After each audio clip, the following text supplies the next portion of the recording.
This is the Richmond International Raceway in Virginia's capital city, where the NASCAR Busch Series takes the green flag shortly. It's a field heavily laced with big-name stars and filled with lots of questions. After several incidents in the Darlington race a week ago resulted in hard feelings and heavy fines, just how much goodwill there'll be tonight, that's the question. Crash in 2, caution, turn 2. What was that all about? Gotta keep them separated. I think Kevin Harvick's a little unhappy that Jeff Burton didn't let him have a lap back there. Tempers with Kevin Harvick over there. Jeff Burton is one at Darlington. Scott Weber, he's hot. How come he didn't do one of those fancy burnout like those kids do? The hell if I'm going to tear it up after the race. I think it's nonsense. Why are they calling into the trailer, Scott? That is payback, BT. That is payback. I think maybe he lost the brake line or something. We need to run that one more time. He's got brakes. He's got brakes. Here comes that tire stop.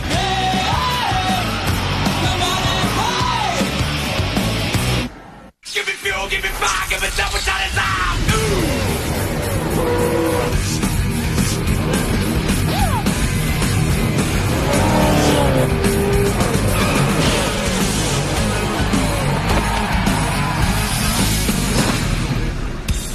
TNT Sports presents the NASCAR Busch Series. Some 60,000 fans have turned out to see what's always some great hard-nosed short-track racing at the three-quarter-mile Richmond International Raceway. Throw in the added element of all the hard feelings from last week's race, and you've got the makings of a pretty interesting evening. Welcome to our coverage of NASCAR. Alan Bestwick here. Benny Parsons and Wally Dallenbach join me shortly. The on-track and post-race confrontations last Saturday at Darlington have resulted in 4 drivers paying fines to NASCAR this week. The bad boys list includes championship leader Kevin Harvick, fined $10,000 for his part in a garage area shoving match with Chad Little after the race. Take all that, consider that the following race is here on a short track. This one could be big. Let's hear more from some of the key players in tonight's race, starting on pit road with Marty Snyder. Well, Alan, the king of the bad boys in the Busch Series this year has no doubt been Kevin Harvick. He's beaten and banged his way to 5 wins, and in the process, shown his buddies a lot of love.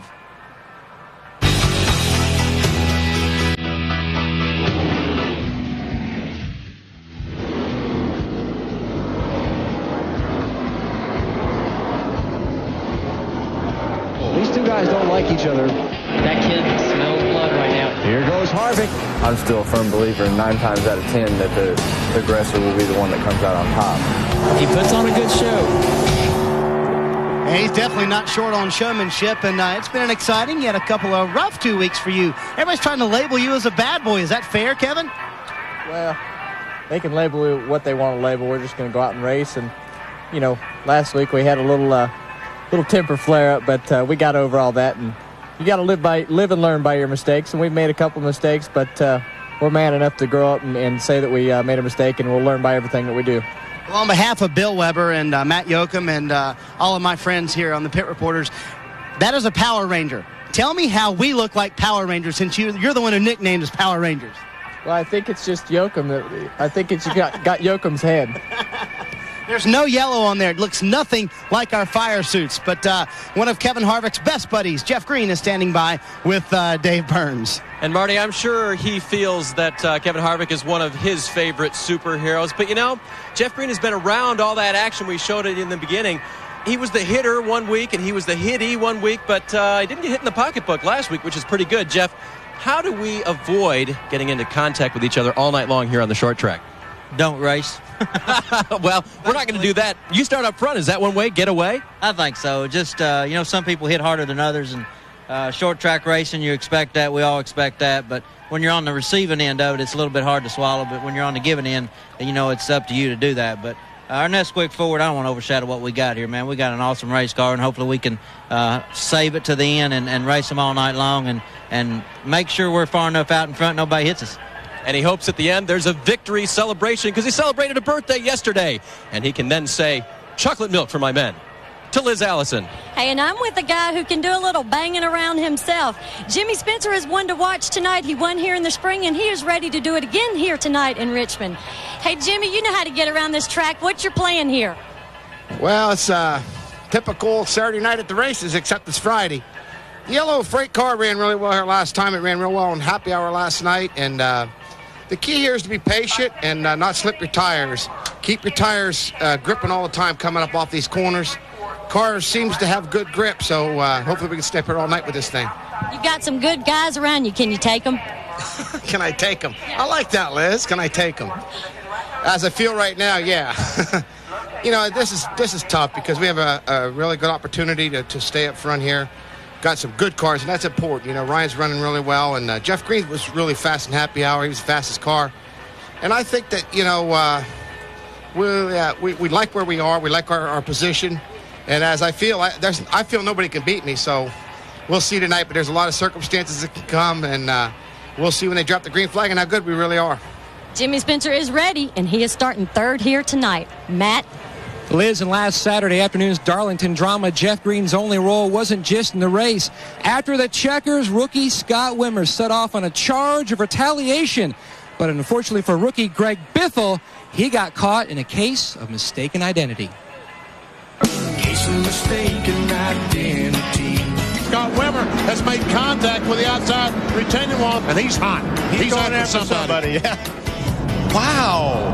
That is payback, BT. That's big. That is payback.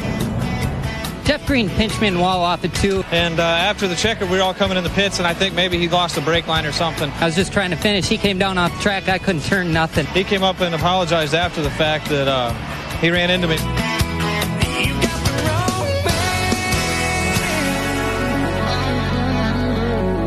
Short tracks are notorious for paybacks, but Greg Biffle, do you put what happened last week after the checkers out of your mind, or do you make a little mental check mark for a payback?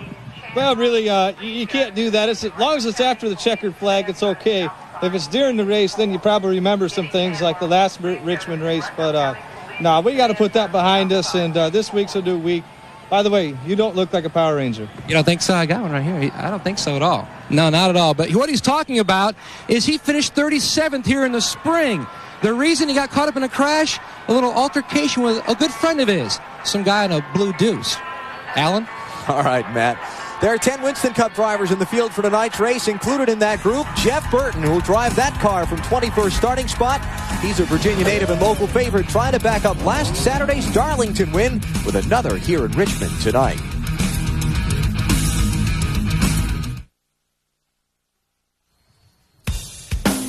NASCAR Busch Series racing from Richmond on TNT is brought to you by Stacker 2, the world's strongest fat burner. Burn fat, crush cravings, and supercharge your energy with Stacker 2, the world's strongest fat burner. By KFC. There's fast food, then there's KFC. And by Smooth Busch Beer and easy drinking Busch Light. Busch, the proud sponsor of the NASCAR Busch Series. Set for race 26 of the NASCAR Busch Series season tonight from Richmond. Alan Bestwick here with Benny Parsons and Wally Dallenbach. We've already talked about all of the late race and post-race incidents and fines during the week from Darlington last time out. How much do carryovers play into tonight's race on a short track? Surely to goodness these guys can put all that behind them and try to do what they came here to do and win the race. After all, that's why they came to Richmond, to go home a victor, I think. BP, you wrecked me last week at Darlington. Now I'm having a bad night. I'm running in the back of the pack, and I see you coming.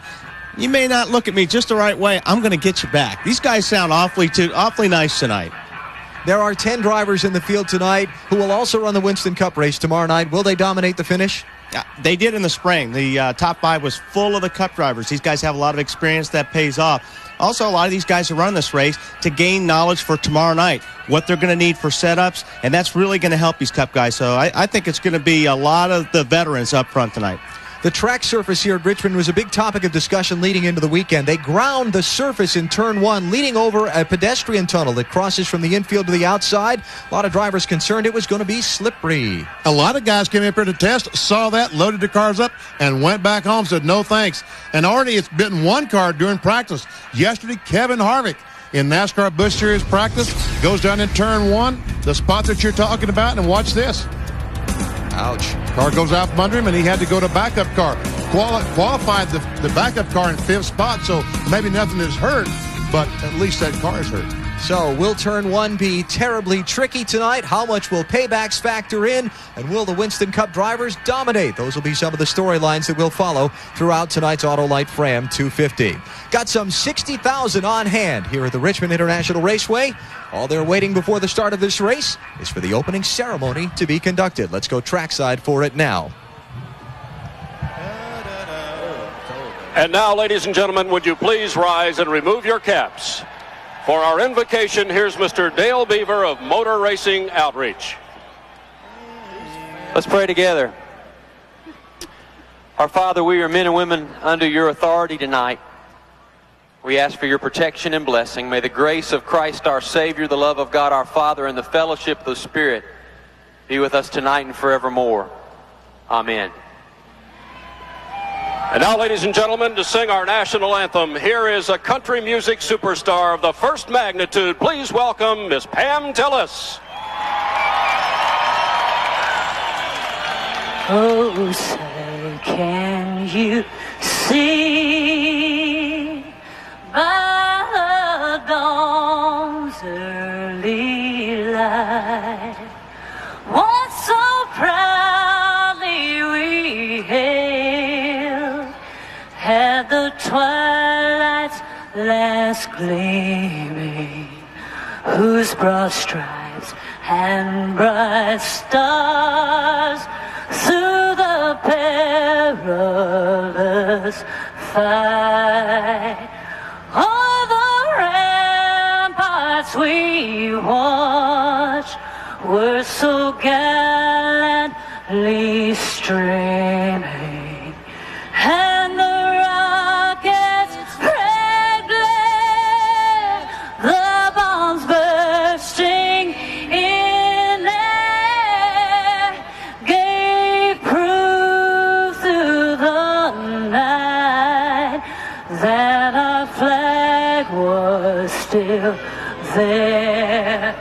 Oh, say, does that star-spangled banner yet wave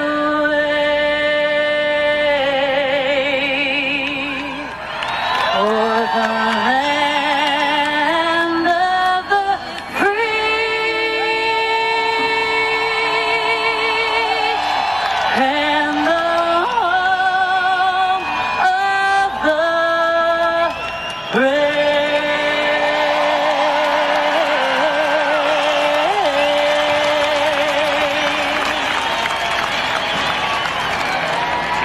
And now, ladies and gentlemen, for those magic words of motorsports, here's our Grand Marshal, Eric Rozier, Vice President Marketing of Autolite.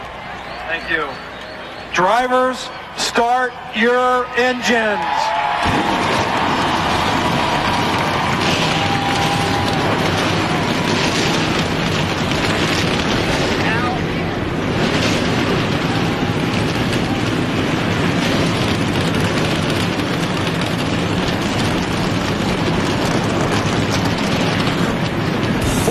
Drivers are ready to go 250 laps at one of the circuit's best tracks for door-to-door racing. Stand by. The green flag at Richmond is next.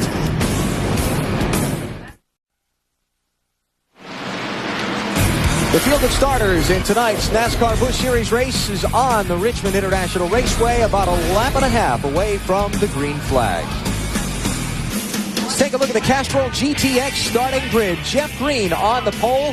He won the race. The only other time he started on the pole here, that was in May of 2000. Jimmy Spencer won the most recent race here at Richmond for the Busch Series. That was back in May. He starts in row 2 with Jay Sauter. It's Kevin Harvick, NASCAR Busch Series championship leader, with his fierce rival Greg Biffle in row 3. That'll be an interesting one. Inside of row 4, Ron Hornaday. On the outside, Joe Nemechek, first time here since 1996. On the inside of row 5, Kenny Wallace has 3 victories here in the NASCAR Busch Series. David Green on the outside. In row 6, Rich Bigelow on the inside, Bobby Hamilton on the outside. Jason Keller, second in points, is back in row 7, along with Eldon Sawyer, who finished second at Darlington last week. Mike McLaughlin and Matt Kenseth share row number 8. McLaughlin, 2 of his season's top 5s have been recorded the last 3 races. Kevin Grubb, local hometown driver, top 5s the last 2 September Richmond events, shares row 9 with Jeffrey Bodine. And Mike Wallace, in his 5th start of the Busch Series in 2001, is in row 10 with Jimmy Johnson. Jeff Burton, the winner last week at Darlington, and won here in last September. Michael Waltrip on the outside. On the inside of row 12, Johnny Sauter. First ride for Richard Tillerson at 21. Hank Parker on the outside. On the inside of row 13, Mark McFarland and Brian Vickers, couple of newcomers. Randy LaJoy, former series champions, back in row 14. Tony Raines finished second here in May. 15th row, Chad Little and Ashton Lewis Jr. This is Lewis's home track, hoping for a good run. Scott Wimmer, top rookie the last 2 races. He's in row 16 with Mark Green, who's subbing for Larry Foyt. In that machine, Foyt continuing to recover from his injuries suffered at Darlington a week ago. Josh Richardson, son of crew chief Donnie Richardson, in his Busch Series debut. Jason Rudd is Ricky's nephew. He starts in row 18 with Lyndon Amick. Jamie McMurray had some problems in practice. He's in a backup car starting in row 19 with Shane Hall. And you look at those who got in on provisionals for tonight's race.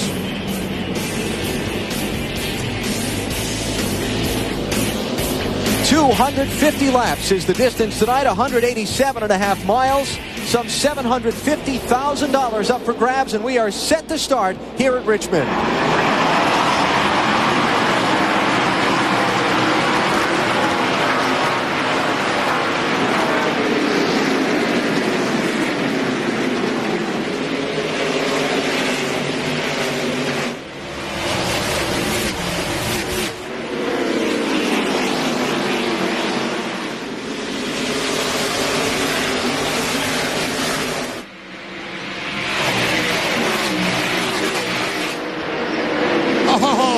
Jay Sauter, Greg Biffle, and Kevin Harvick. Great battle for about the 4th position. Jeff Green leads. Ryan Newman is second. Jimmy Spencer is third. Then this race for 4th.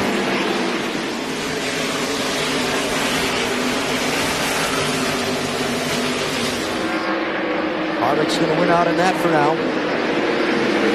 There's Ron Hornaday in the 11. Just misses. That was so close to the rear bumper of that 60 car. On board Biffle. And this time he gives him a little room, and Hornaday takes that position. Meantime, Jimmy Spencer goes by Ryan Newman, takes over the 2nd spot. And Newman about to lose another one to Kevin Harvick. Got to take advantage of that open door.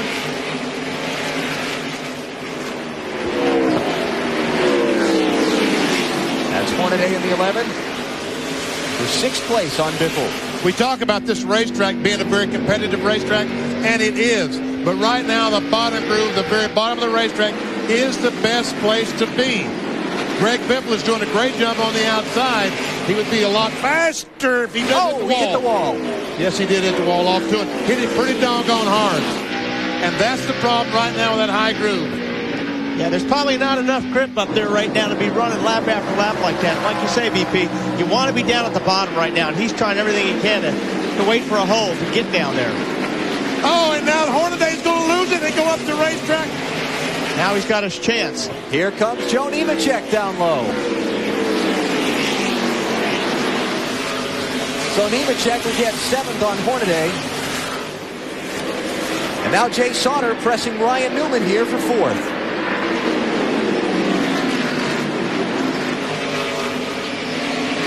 And talking to both of those drivers, talking about Ryan Newman and Jay Sauter in the garage here this afternoon. How's your car? Neither one of them was very happy with their car, and I can see why. Well, I don't know. Sauter's car may be okay as soon as he gets by the 02 car. Ryan Newman falling back from the front 3, Marty. Yeah, well, Benny is exactly right. I just asked Matt Borland how was the car in happy hour. He said junk. It was a bucket of bolts in happy hour, in fact, is the way they described it. They changed everything on that car this morning, or this afternoon, rather, trying to make it better, and they really took a shot in the dark. You know, we're used to seeing Newman run up front, dominate these races. That won't be the case tonight. They really guessed at this setup. They don't know whether they're going to run good or whether they're going to run bad tonight. Ryan Newman finished 14th in the race here in May as you look down on this exchange of 4th positions from our U.S. Army Skycam. Be an Army of one. Find out more at GoArmy.com. Greg Biffle has the position. Ryan Newman wisely lets him have it, backs off, gives that spot away. I think Ryan Newman right now is doing a good job in just falling back to the field and finding a spot that his car will run and keep up. Yeah, because this place, you're in a turn so long here. I mean, the straightaway, actually, the front stretch is a turn. It doesn't take much for an impatient driver to get behind you and just touch the bumper of your car, BP, and you're going to be sideways. Jeff Green leads, Jimmy Spencer second, Kevin Harvick is third. Then about 3.5 seconds behind them, you've got this race. Jay Sauter in fourth, Biffle in fifth, Newman in sixth. And now here comes Ron Hornaday and Kenny Wallace racing for eighth. And Rich Biffle, the 59 car, also is entered in this battle. You can see Nemechek is just faster than Newman. He just can't find enough running room to get inside of him. And this is probably the case for Kenny Wallace and Hornaday also. Might have a run here. Oh! That was close.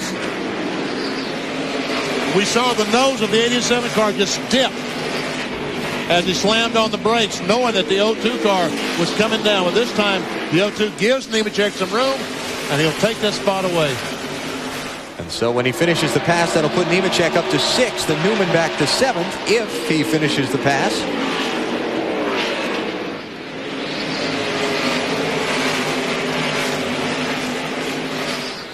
One of the great things about this racetrack, 2 lanes, both usable, both as fast as the other. We'll see this all night. Somebody will get inside of somebody else and not be able to finish the pass. Still there. Dave? Well, Alan, in the middle of this battle, this is a memorable start for Joe Nemechek. It's his 200th career NASCAR Busch Series start. And in fact, here at Richmond, Benny mentioned the fact in the Open that he hasn't raced here since 1996, but in the 11 times that he has raced here, he's had 7 top 10 finishes. So Joe can get around this place, and he can get around in a Busch car here in his 200th start. Nemechek finally finishes the pass on Newman. Meantime, look ahead of Kevin Harvick. The front 2 are gone from him. Just underway at Richmond.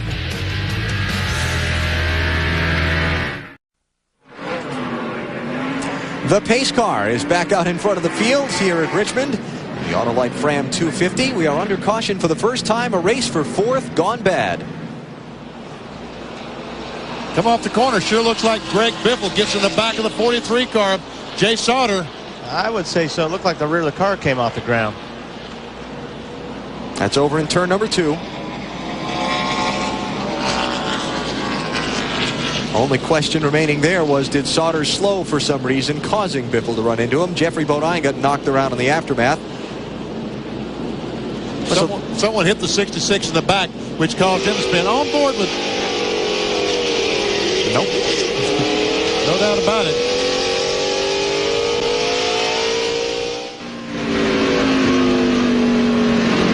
This is Hank Parker Jr. That camera will never last tonight, I don't think. Now, Benny, wasn't very nice. I don't think that was a slam at Hank. I think that was a slam at having the camera in the nose of a car at a short track. Anybody's car, that's right. Okay. Jeffrey Bodine is on pit road. Jason Rudd is pitted. Jay Sauter has taken his car to the garage.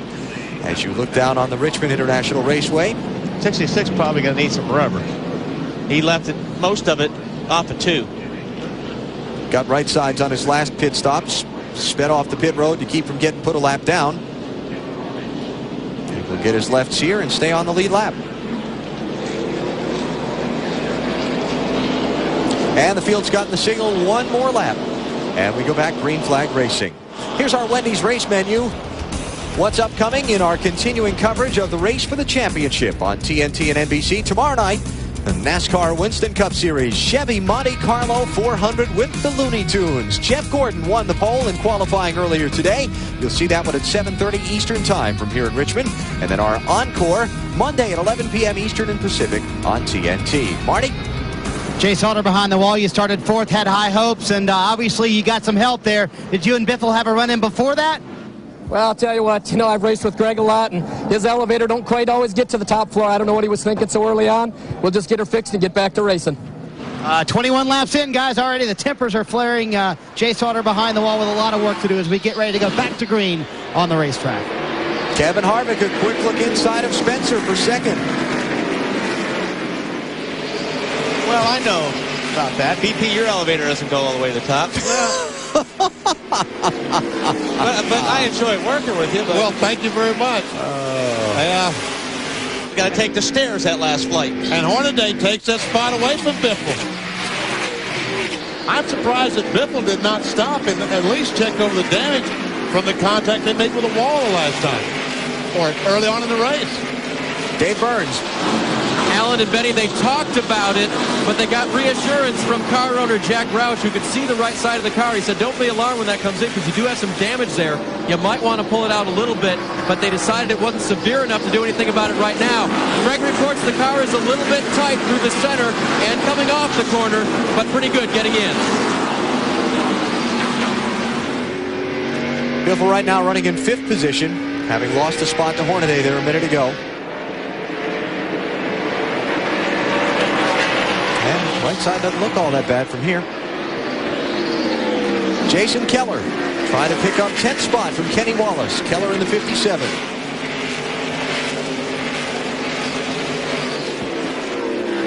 And right behind him, it's Jeff Burton coming fast. He's up to 12. And Jason Keller in that 57 is a guy that really runs around, gets around this racetrack well as Jeff Burton. Right, Matt? Benny, you're exactly right. If you look at a driver, Jeff Burton is a master at trying to dial in an ill-handling race car to make it a winning race car. Over the radio during that caution, he told his crew chief, Tommy Morgan, he took 4 rounds of rear brake out. He says the car is finally loose. It's been tight all weekend.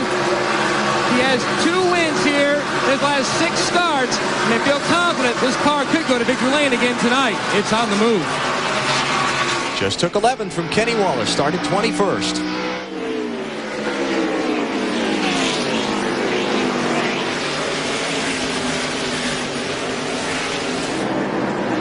Nemechek and Ryan Newman again. Now that's a real shock. Those 2 guys would be running side by side. You wonder why Joe can't just get it done, but the problem when you run down on that bottom line, getting off the corner, you got to pinch the car. So it slows the car down on the exit. That's why Joe's having such a hard time getting by Ryan, because Ryan's taking up his racetrack right there. Rich Bickle having a solid run. 59 car. He's in the 8th spot. There's a team that could use something good to happen for them tonight. Boy, the 59 car? Yeah. That is true. Only 3 top 10 finishes the whole season for that team. Dave? Well, Alan and I talked to the team just before the race, and you know that list of fines that you talked about? Well, Bickle was involved in that. He got hit in the pocketbook last week in Darlington. The team said, you know what? We think that kind of fired him up. He had a great qualifying run, and they have a great race setup. And see, Joe got loose there getting off the corner. That gets back to having that car pinched down. You got that steering wheel turned way down the left. You're trying to get off the corner, and what happens, all of a sudden that thing catches a bite in the front and makes the car loose getting off the corner.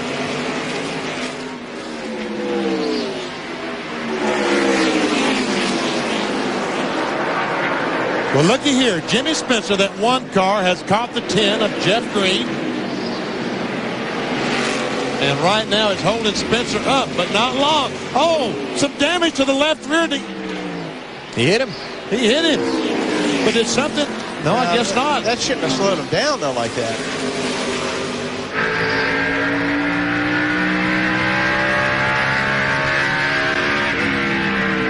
And the amazing thing is, how did he hit him that hard and not upset the car?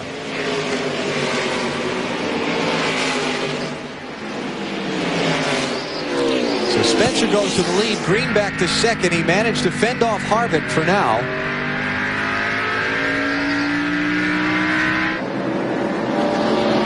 And here comes Matt Kenseth trying to take over, and does take over the 6th position. Matt Kenseth started 16th. Look at Kevin Grum underneath Kenny Wallace, and for a minute, Jeff Burton. And that's the car, the 37. That's the one that all those guys were talking about in the garage area, being really, really good. Let's go back and take a look at that pass for the lead.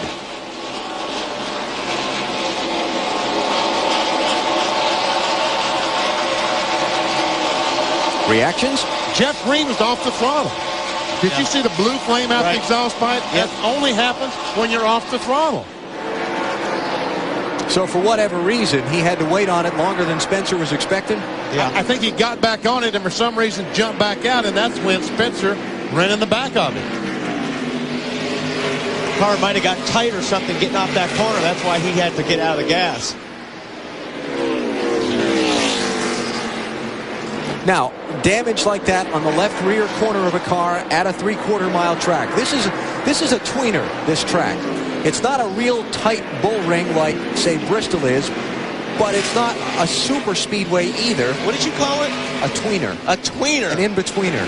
We'll add that to the dictionary of words. I guess I'm surprised at you, Alan. How much do the aerodynamics factor in? Is that going to cause Jeff Green a big problem? I don't think any. That's not going to affect his car handling whatsoever. That's just for show. Don't you think, BP?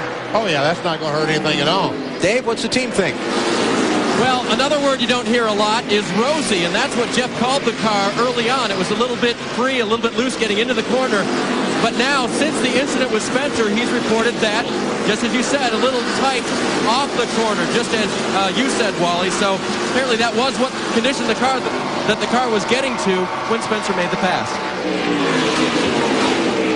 Leaders caught the tail end of the field, into some traffic now. And I tell you, these guys are really running hard. See those brake rotors, how they're glowing red, getting down in the corner. Let's drop back and check on this race for 7th. Ryan Newman and Rich Bickle. Check this out. I saw that smoke a moment ago and thought someone had blown up. See, all Bickle did, he ran down in there hard, and that car just slid up the racetrack just a little bit, and that's what happens. So Jimmy Spencer is now out in front here at Richmond. We'll come back in a minute on TNT.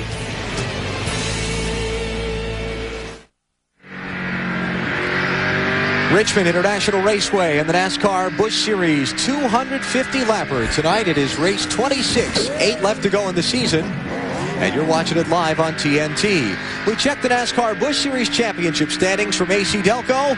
Kevin Harvick's lead tonight, 316 points over Jason Keller. And again, that with 8 races to go in the season. Harvick's got to basically drop out of a couple of races early to get Keller and the rest of them back into it. Before this thing is any kind of contest at all. Meantime, Shane Hall, the 63 car, about to go a lap down to Jimmy Spencer. He does. Spencer's also overtaken Shane Huffman, Jason Rudd. The Jeff Falk car has gone a lap down. Ken Alexander's been lapped. Brad Baker has been lapped. The only car out of the race right now is Jay Sauter. He's behind the wall, though not officially reported out of the race yet. Here's 5th place. This is a guy that's on the move. The 17 car, Kenseth, goes on the inside of Biffle, takes a spot away. And as I said, the 17 car started in 16th, put him in 5th.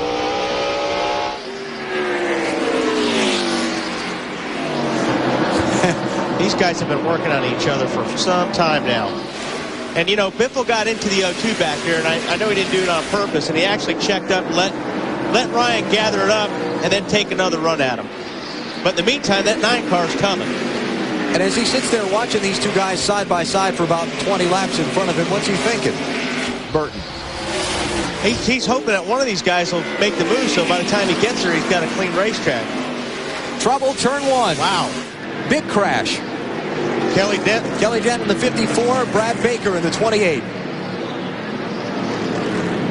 And Baker will be wise to park that thing and get out of it. And he's trying.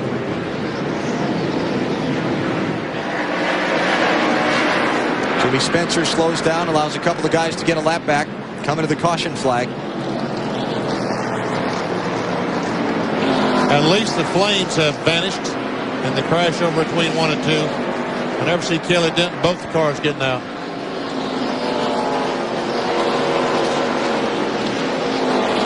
A couple of Tennessee boys involved in the mix-up. Both of them from the Bristol, Tennessee area, matter of fact. See the Hans device there on Baker's helmet as he peels it off.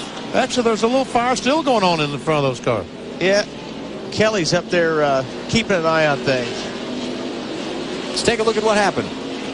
There's a 28 car on the outside of Lyndon Amick and Ken Alexander on the inside. And Kelly just touched the back of that bumper getting in the corner. Wow, look at that. That's a lot of fire. Leaders are on pit road. Marty. And Jimmy Spencer is here, Alan. They will take 4 tires. They will make no adjustments. He's a little tight into the corner, but they're very happy with the chassis right now. Again, no adjustments to Dave Burns. Second place, Jeff Green is in. They were loose. They're going to make a wedge adjustment, and they're also going to make an air pressure adjustment. Kevin Harvick, the third place car, he was tight, and they're going to make an air pressure adjustment to the right front tire. Green wins the dash off pit road. Let's go to Matt.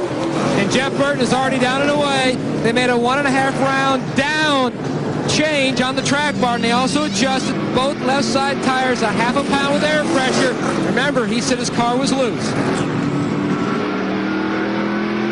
So Jeff Green gets the lead back on the exchange of pit stops from Jimmy Spencer. We're under caution for the second time here at Richmond.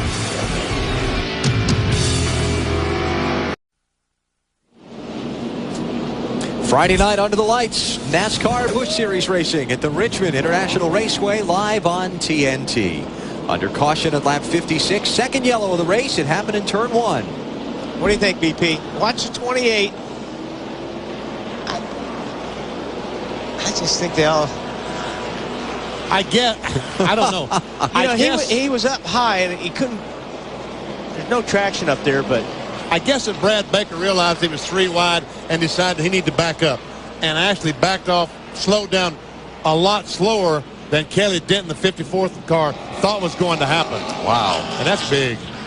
Look at that. Folks, when they tell you not to stand along the catch fence at a racetrack, that's why. And Harvick is saying to himself, man, oh man, look at that. Cleanup continues up in turns 1 and 2, trying to hook the Kelly Denton car up and pull it away. We'll come back in a minute on TNT.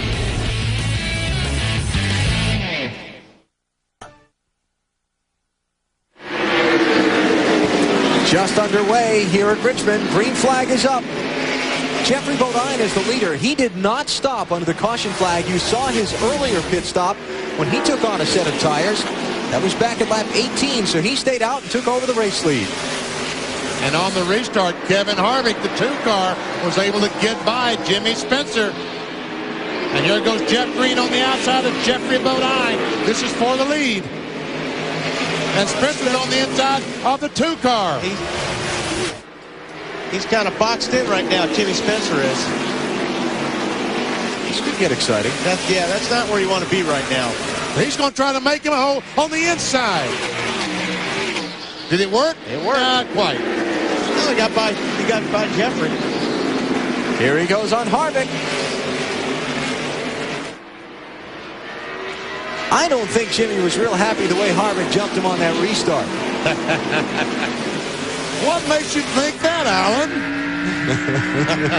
The way that he's racing right now, would that be why you would think that? That would be my indicator. There goes Hornaday on us. Matt Kenseth to the 17.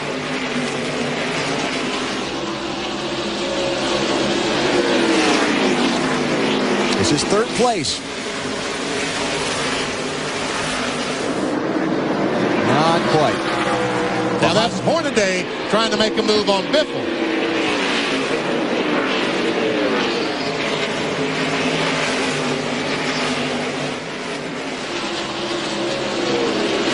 Tell you what, that outside lane here.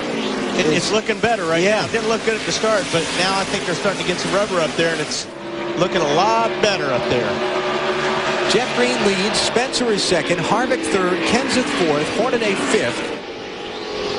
Biffle is sixth. Seventh is Newman. Keller is eighth.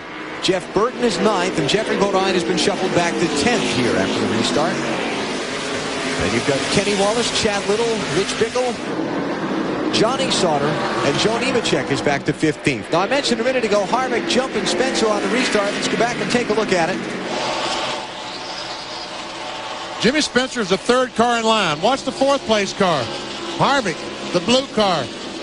Hey, that's a good move. That's a heads-up move on Kevin's part. you can't leave that outside lane open, because if you do, somebody's going to be there. Looked like Harvick kind of laid back and anticipated the start, too. He wasn't closed up on Spencer. Well, that's a no-no, but you got away with it.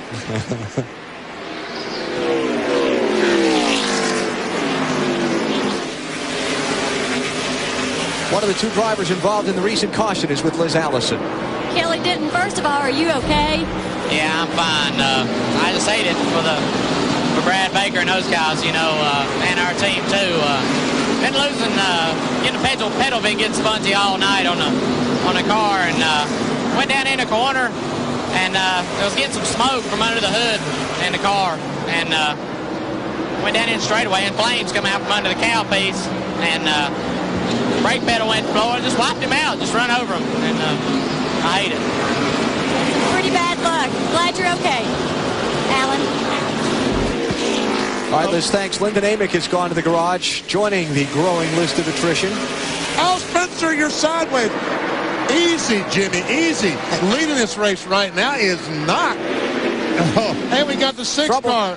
Josh Richardson has spun. Caution flag is out.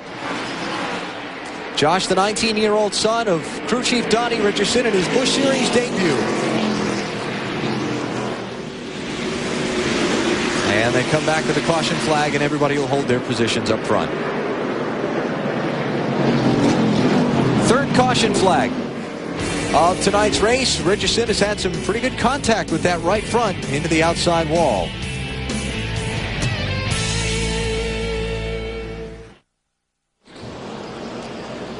The U.S. Army Skycam looking down on the Richmond International Raceway. There are 212 ways to be a soldier. Find out more at GoArmy.com. Neat little stadium this is. Might be the perfect racetrack. Rusty thinks it is. Kevin Harvick showing a little smoke. Look underneath the car. Yeah, he sure has something going on. Let's see what we can see right here. Dave? They've been diagnosing it, guys. They said the pit is open. They are going to come in and take a look at it. Of course, Wally, as a driver, the first thing you say is, we hope it's a little rubber on the header, just smoking that way, nothing serious. But then Kevin radioed back in, smells like oil. So that's not a good sign. He slowly comes down pit road now to his crew, who waits to see what they can find out when they look under the hood. Yeah, there's a big difference between oil smell and a rubber smell. So he is... I couldn't see if there's anything coming out the back or not, but... Well, here they are now. They'll go ahead and change right side tires and probably put left side. Actually, they're going to take them off and take a look inside of the right front wheel well. That's Mike Berry taking a check in there with the flashlights. And they're radioing in now. They're going to tell... Yep, Todd Berry, the crew chief, just told him to raise the hood. They asked Kevin if the oil light was... on, and now they're going to go underneath and see what they can see. There's no oil up on the hood, which is one good sign. That's the hood. We got to make a lap here. And you can hear them. They're calling the pace car coming down now. Going fast enough. Let's go. And the diagnosis continues. Doesn't look like they've discovered too much there, guys. Yeah, that normally is not going to go away. I mean, if it's smoking that bad. And they're on one to go, so he's got to catch up to the field, come down pit road, get the rest of those hood pins put in, and get back out for the restart. Let's go into the garage to Liz. Now, and I'm with Brad Baker, who was in that spectacular-looking accident. What happened? Well, I don't really know. Kelly said he lost his brakes, but all I know is I got hit from behind and turned pretty hard into the wall. And, I could smell the fire burning and knew instantly what had happened back there, so I was trying to get out as fast as I could, and I learned the right way and the wrong way to get out fast with the Hans on at the same time. But it's just really frustrating because we had a great car this weekend. We just had a huge problem all day yesterday. Found it after happy hour. And I think we're going to be really fast during the race. We just never got a chance to show it. Alan, we're going back to you. We're going green flag. We are back racing minus Kevin Harvick. He's back on pit road. The hood has been up on his car. He's gone at least a lap down. And we talked earlier about the championship deal where it only takes a race or two and for Kevin to have bad luck, and the championship is back at a race. And Jimmy Spencer has taken the lead from Jeff Green. And he better get a move on, because here comes Matt Kenseth. That 17 car is flying tonight.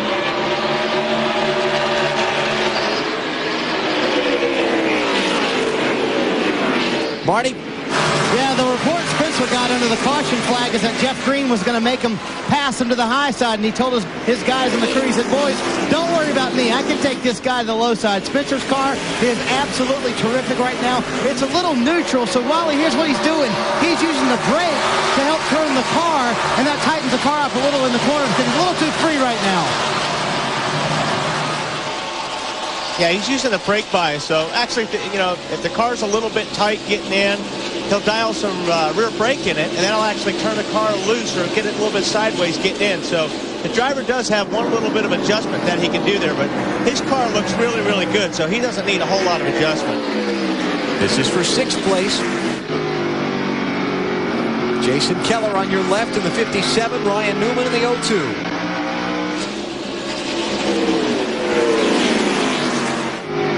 Let's mention that Kevin Harvick has rejoined the race. He's in 38th place, 2 laps down. And that man Keller is second in points, and he's running 6th.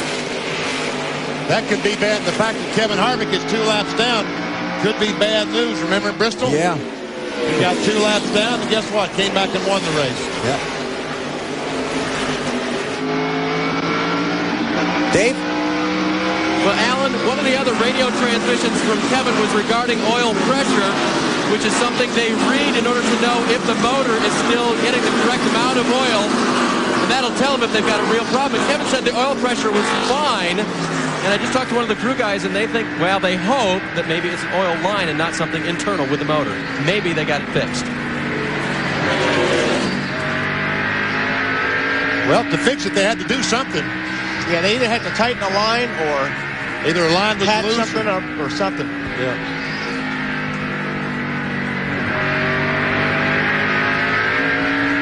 So again, Harvick is 2 laps down now, back in 38th place, trying to pick his way through traffic. There's a couple of young guys going at it. 21 car is Johnny Sauter, 23 years old, his first NASCAR Busch Series race.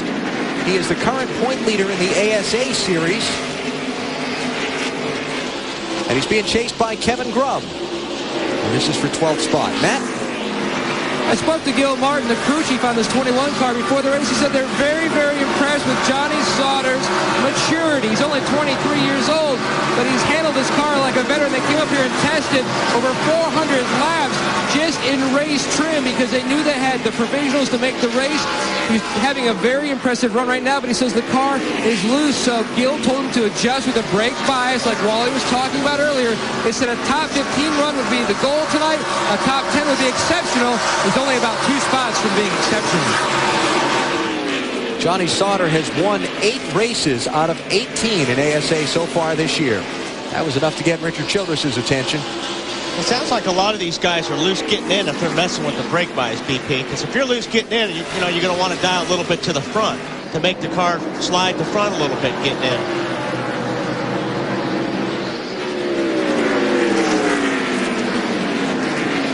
Put some pressure on Rich Bickle, Jeffrey Bodine. We saw Chad Little get through those two a couple of laps ago. Chad's up to 9th spot now. He started back in 29th. Wow. Take a look at this. Hornaday and Biffle. Wow. All clear. He's looking inside. That was the voice of Jack Roush telling his driver, Greg Biffle, there's no one behind you. You got all the racetrack you need to try to get that thing under control. Biffle running in 5th, chasing Hornaday, Spencer, and the other leaders. You're watching NASCAR on TNT.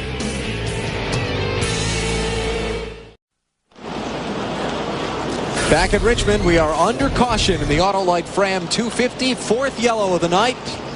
This one involved former series champion Randy LaJoie coming off turn 4. Randy comes off the corner. This is him on the very left of the screen and gets on the gas, and the back end just keeps going. And it won the battle to the start-finish line. It came back and beat the front. It counts. That's a lap. He just got up there a little bit in the loose stuff, and now they got to get that roof flap back down. And he nails the gas, and no one can see. And 2 cars back in the pits, Dave. Smoking badly, Benny. And they just, they're thinking about, okay, they're going to send it back out. I know what it is. Send it around. Right here on the radio. They say they know what it is. And they took it. Okay, when they came in, they took enough wrenches over the wall to tighten the valve covers if they wanted to. And then the report was, I know what it is, but we have to go out and get a lap. And now they'll bring it back in. Kevin Hanlon, the crew chief for his Winston Cup effort, is also over as well, helping out. And Will Lind, the team manager. So they got a lot of help down here. They think they've solved the problem. Let's wait and see what they do next. They tell Kevin he will have to shut it off. You just heard that on the radio. Hey, somebody with a flashlight. And now we'll watch this continuing drama now as the points leader. His car smoking badly. Big puff of smoke as they open it up. And a crewman diving in to work on the internals of that motor. Remember. And I can't tell you how hot that is under there where that guy's trying to work. Big time, Benny. They all wear gloves and they have fireproof suits on, but that's not helping a whole lot right now. Todd Berry leads over the front of the lap. Just take it off. We'll get it done in 1 lap here.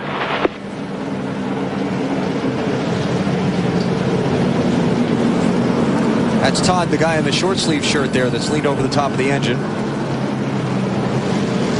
What are we speculating on? Oil fitting loose? What do you think? Well, they're working on top, so it's got to be either oil. There's an oil line someplace. Well, we'll just have to wait. A little brake clean back here on the firewall. We'll have to wait until they're done and find out for certain from Todd. The windshield a little bit. That was Kevin Hamlin's voice. You got it. So while the work continues there, we'll get a follow-up report after the car leaves pit road. Let's talk about tomorrow. NASCAR racing on TNT with the Winston Cup Series in the Chevy Monte Carlo 400 with the Looney Tunes. 7:30 Eastern Time. Qualifying earlier today, Jeff Gordon won the pole. Rusty Wallace qualified second. A couple of guys with some pretty strong resumes here at Richmond. Then it was Sterling Marlin, Jeff Burton, and Ward Burton rounding out the top 5. 7:30 Eastern tomorrow night. You'll see it here on TNT Live. Well, we've seen the 17 car of Matt Kenseth make a terrific run tonight through the field up to the 3rd spot. And he qualified, as they've said 2 or 3 times, back in 16. A car who qualified in the back tomorrow night is going to be very good. A guy named Jeff Green in that 30 car. Marty, what do you have for us? Well, Matt Kenseth, you're talking about his outstanding run, which has just been great tonight, Benny, as we get ready to go back to green on the racetrack. He has a slight problem. The radio is going bad inside Matt's car. The crew can hear Matt, but Matt cannot hear them. And if that's going to happen, if the radio is going to go bad, that's the best of all scenarios, because now the crew knows what to do when they do come down pit road as far as how to adjust the car. You're right, Marty. And if it was up to all these crew guys, they'd make it so the drivers couldn't. So that's as long as they can hear Matt and get the adjustments. And here he goes, trying to sneak underneath the 10 car, Jeff Green, but not quite enough. Lead lap cars that pitted under the caution. Jeffrey Bodine, Johnny Sauter, Joe Nemechek, Jimmy Johnson, Michael Waltrip, and Randy LaJoy. All the other front runners stayed out on track.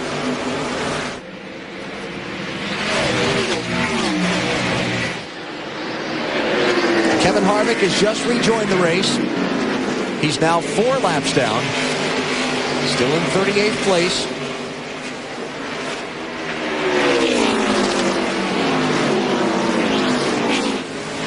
And Jeff Green trying Spencer on the outside.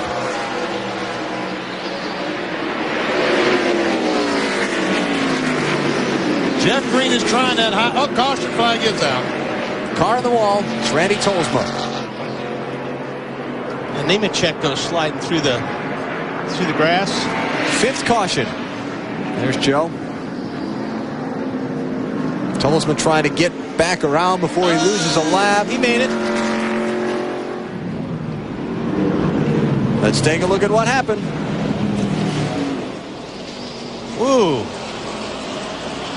Johnny Sauter, Joe Nemechek, and Jimmy Johnson, 92 car. They were all 3 deep, weren't they? Those are the guys. Those are the guys that pitted under the caution. Don't you just love this racetrack? Johnny got down on the apron, perhaps. No? That was a little bit late in the deal. Let's see. 5 caution flags, 100 laps, still 150 to go. This could be interesting. Another look at what's put us under the 5th caution here in Richmond. Watch up top. You'll see the 21 car way down the bottom of the racetrack. He's on the apron. He came slamming across that, got up on the racetrack, then bounced into Joe. And Joe, he just took out Bugs and Tweedy and Sylvester and Randy Tolsma. And Randy Tolsma. Be it Randy first. And watch this. Now, here's where Bugs and Sylvester and Tweedy and all of them. Watch this. Oh, man. What's wrong with Joe? Well, I can tell you one thing that'll happen tomorrow before the race. They'll fix it. The crew will be out there painting the grass once again. So will Joe. No, I don't know. You don't think Joe will be out there helping him? I would think not. Would you be? See, no. Look at what they did to poor Bugs. All right, let's get an update on Kevin Harvick, Dave.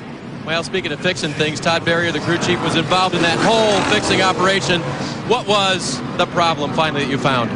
The problem was on the small block Chevrolet, there's oil fitting in the back of the block that like feeds your oil pressure gauge or oil pressure unit.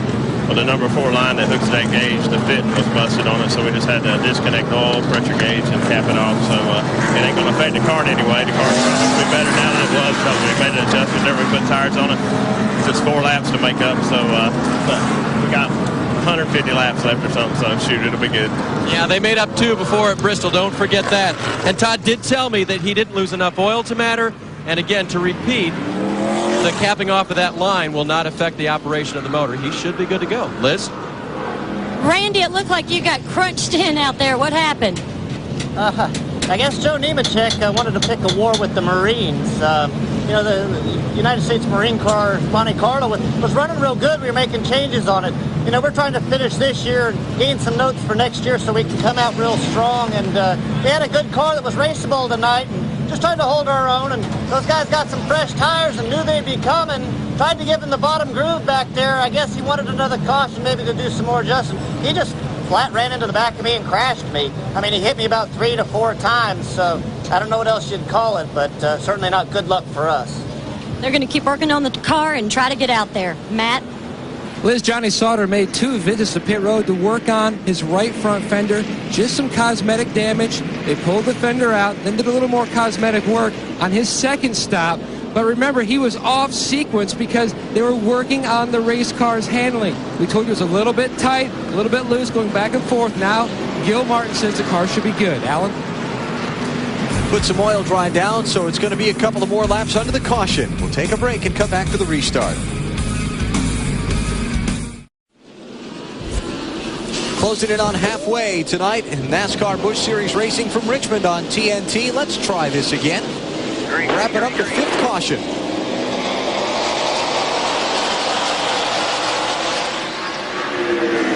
And there comes Harvick. Just like in Bristol when he was 2 laps down. Except this time he's going to have a fast race car, but he's 4 laps down. Harvick in 36th place now. Jimmy Spencer leads in the 1. Jeff Green is 2nd in the yellow car in the 10. Then it's Matt Kenseth, Ron Hornaday, and Greg Biffle. Back through 5th, the rest of the top 10, Jason Keller, Brian Newman, Jeff Burton, Chad Little, and Rich Bickle. And we've got trouble. 29 car. Brian Vickers. Don't have a yellow yet, though. He has kept it running and is headed back toward pit road. We stay under the green flag. And here comes the 17 car. He had to move. I started to say he's trying the high line, but I think maybe the 2 car he thought was underneath him. Well, no, he's still trying that high line. Yeah, well, the 10 car is trying that high line, too. Jeff Green's up there, too, so it's going to make it tough for Matt. I know Matt's been running really good up high, but you have to go real high to get around the 10 car right now. Well, knowing Harvick's got fresher tires and he's got 4 laps to make up, and just knowing Harvick and the, let's just say, aggressive tendencies he's shown the last couple of weeks, I think I'd give him a little room, too. At this point, what has he got to lose? Harvick. He's running 36th, right? Can't back up much, that's for sure. We see Jeff Burton, the 9 car, trying to get by 0-2. Ryan Newman, that's the 7th position. There's some smoke there out of the 0-2 car getting in that corner. Let's go to pit road. Dave Burns. Alan, Joe Nemechek stopped 4 times during that caution period to fix the damage on his car, and I checked with crew chief Brian Patty to see if the car was okay. He said the car was fine. They just changed 4 tires and took out a round of sod. This is a round of sod. Has that got Bugs' nose on it somewhere? Or? Somewhere in there, yeah. Yeah. All right, Dave, thanks.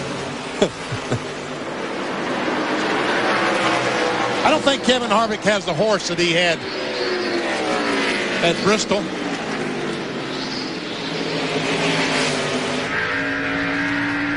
I think he's got a good race car, but I'm not sure that it's the dominant car that he had in Bristol.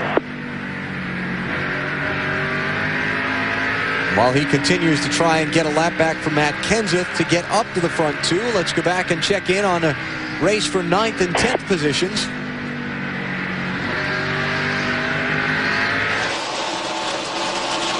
Here's Harvick giving up the ghost there for a little while. All right, well, not for long.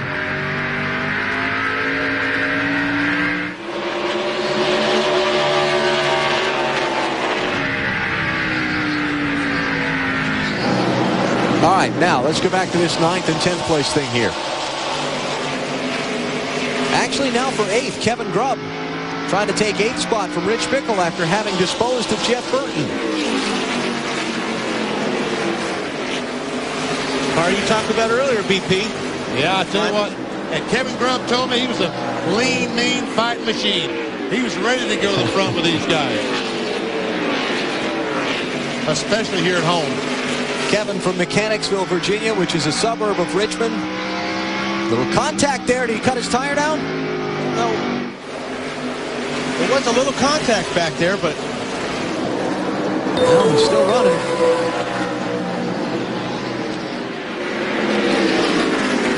So Grubb loses 2 positions there. And Chad Little closing in on them. Boy, Chad has had a great race. Hasn't he? Started 29th. He's up to 11th.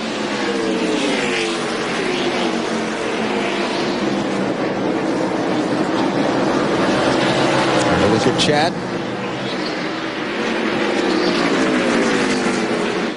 Chad's got top 10 finishes the last 2 short track races for the Busch Series. Indianapolis Raceway Park, he finished 3rd. And at Bristol, he finished 9th.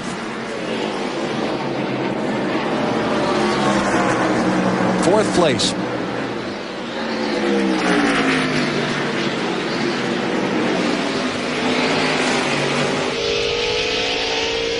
On board with Greg Biffle, 5th place car. And no, he didn't stop there, folks.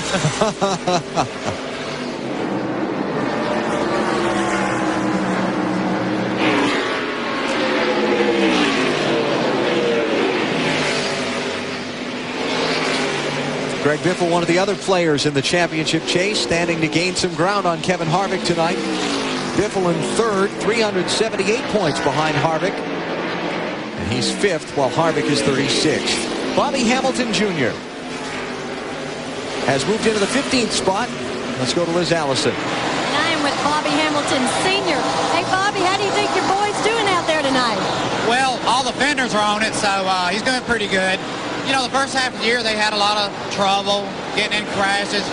And I told him, I said, buddy, just make laps. He had a 5th at Darlington last week, run a good solid race tonight. As long as you're there at the end, be a good outing for you sponsors and learn a little bit.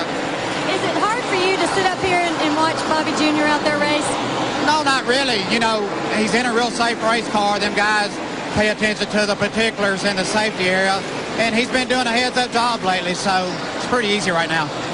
Bobby Hamilton Sr. will start tomorrow night. Alan? 23rd will be where Bobby Hamilton takes the green flag tomorrow night. He will be riding along with Marvin the Martian, one of the Looney Tunes cars. That was always one of my favorites. You are a little younger than I am because I had no idea who he was. Do you have your Q39 modulator? No. As I said, I didn't have a clue who Marvin the Martian was, but I know that Kenny Wallace, the 48 car, just lost a spot. Good job, Bobby. There you go. That's the way to do it, buddy. Let's go get him. Let's go get that 33 car. All right, Bobby, that's the next victim, the 33. Go get him. Just past halfway in the Autolite Fram 250 at Richmond for the NASCAR Busch Series. Jimmy Spencer leads Jeff Green, Matt Kenseth, Ron Hornaday, and Greg Biffle on TNT.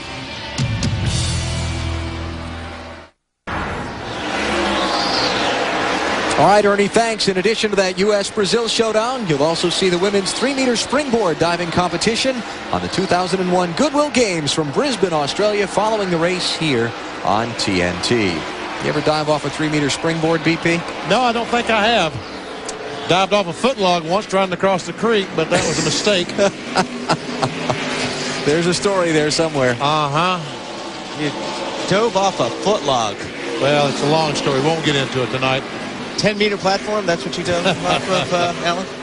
That's what I dove off of? Yeah. No, I don't dive off things that are more than about a foot off the water. How about this? I think Jeff Green is going to finally get this outside line working, isn't he? Or is he? No, Spencer comes up and blocks him. He's going to try it again. The only way he's going to be able to pull this off is he can get a fender on Spencer so he can't use all the racetrack.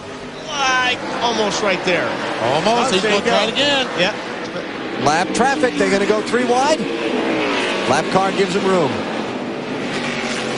But Jeff has got to get that wheel up under his right rear wheel of Jimmy Spencer. Whoa. What was that with Harvick and Kenseth? Did he just bonsai him? I don't know what happened. If he did a slide job or what.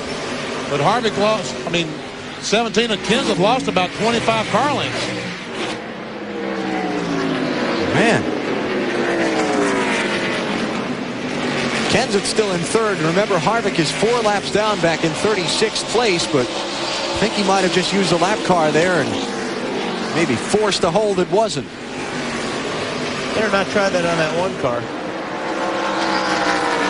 Remember, we've talked about aggressive driving and all of the bumping and banging and hot tempers there have been the last couple of weeks in the NASCAR Busch Series. Remember the end of the race in Bristol a couple of weeks ago tonight when Jeff Green pulled up alongside Harvick and was bouncing off him after the race. And then last weekend at Darlington, actions that resulted in 4 guys getting fined. Had Harvick and Chad Little wrestling in the garage area. Rich Bickle wrecked Kevin Grubb under the caution. The whole Scott Wimmer thing that we talked about, running around the racetrack looking for somebody, and Greg Biffle getting caught in a case of mistaken identity. Hornaday had some problem up there off of turn 2. Got it back going again, but he got way high.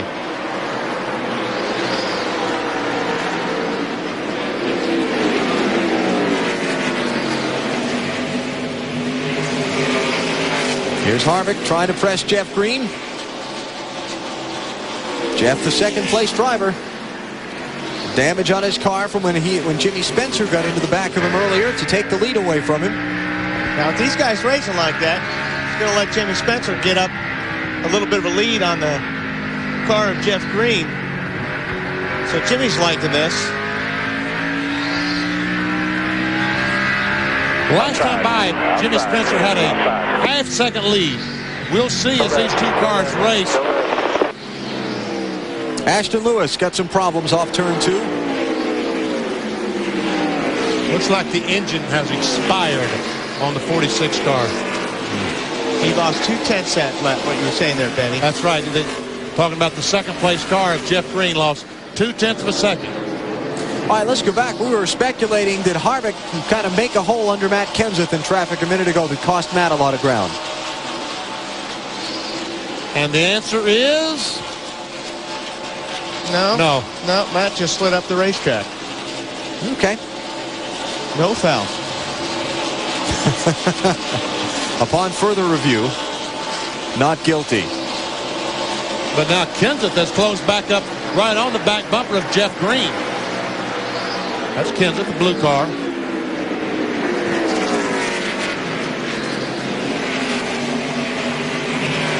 This is for second place. 18 car, Mike McLaughlin. His first one a lap down. He's in 28th place. Just been overtaken by the leader, Jimmy Spencer. can suspect Jimmy had just let Harvick go. I mean, he ought to. I mean, after all, the guy is 4 laps down. He's not going to do any damage for another 100 laps anyway. Yeah.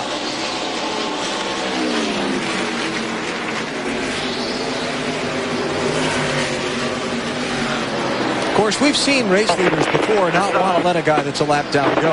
Well, it's a lap down, but 4 laps down. Just thinking back to the Robbie Gordon thing with Kevin Harvick at the Sears Point race for the Winston Cup Series.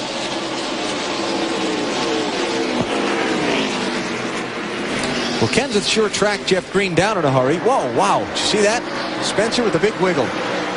And here goes Harvick. He's on the inside, and Jimmy Spencer wisely just backs off and says, go ahead, you've got better tires than I have.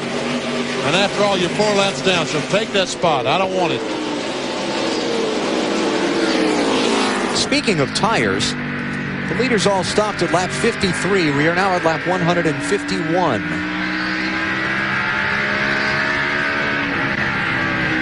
Won't be too long. Marty's in the leader's pit. Marty? Yeah, one thing that Jimmy Spencer's team is keeping an eye on, Mark Reno is Jimmy Spencer's spotter. He's keeping an eye on the brakes. And if you'll notice, when Spencer goes into the corner, his brakes aren't glowing like Jeff Green's are. Jeff Green is really using a lot of brake into the corners.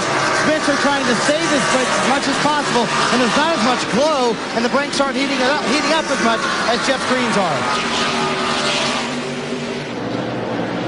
And that's a good race car. That's a good handle of a race car. When you don't have to use brakes as much as the next guy, it means your car is getting in the corner good, and it's rolling through the center, and you don't have to use the brakes as much. 17 car, Kenseth takes over that second spot. And talking of brakes and Jimmy Spencer, in the Winston Cup race here in May, you know, Jimmy's ran really well the first 50 laps or 75 laps.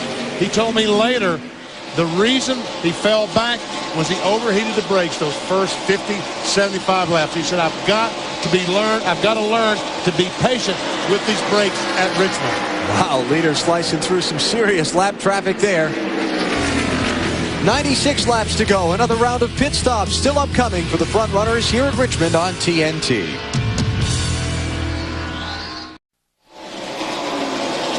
At the Richmond International Raceway, NASCAR on TNT with the Autolite Fram 250. Jimmy Spencer's your leader, coming up in the back of the 22nd place car to put him a lap down, Scott Wimmer.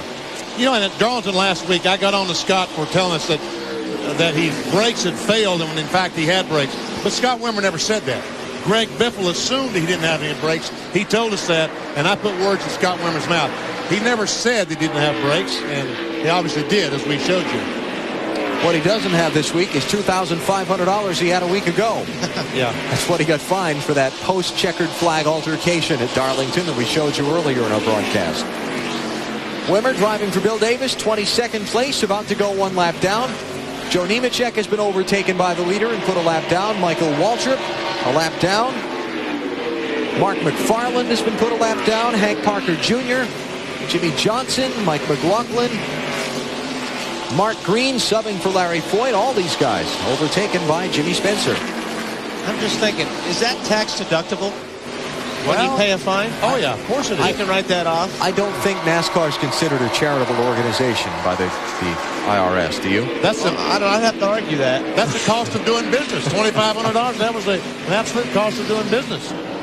Oh, yeah, we had some contact between the 02 and the 59, and Jay Sauter still has a good race car. Unfortunately, he's many, many laps down, like 87. But he is back on the track, soldiering on for those valuable championship points. Could not possibly be a more frustrating feeling in the world to be a race driver than be out on the track 87 laps down and still feel like you got a good race car. And he does. There's no doubt that he does have a good race car. But we see the damage to the 43 car of Jay Sauter on the left side, where Greg Biffle got in the back of him, coming off turn 2. Early in the race. Yeah, it was back at lap 18. Let's go back and check on that little skirmish between Ryan Newman in the 02 and Rich Bickle a minute ago in the 59. Now the 02 just went in there and slid up the track into the 59, and 59 didn't appreciate that too much, so gave a little tap. And Bickle there on pit road. Dave? And Rich's last radio communication was, I can't believe we can't go any further on fuel based on races earlier this year. But they decided they had better bring it in right now. They're going to change 4 tires and pull the left front fender out as he's had some damage there. Otherwise, Butch Lamoureux, the crew chief, told me the car has gone from tight to neutral. It's a great car and a decent stop for Rich Bickle. It's been 114 laps since he stopped. Did you see those sparks fly when he took off the right rear? Must have been a lug nut laying on the ground that he ran over and spun. I saw that earlier off somebody.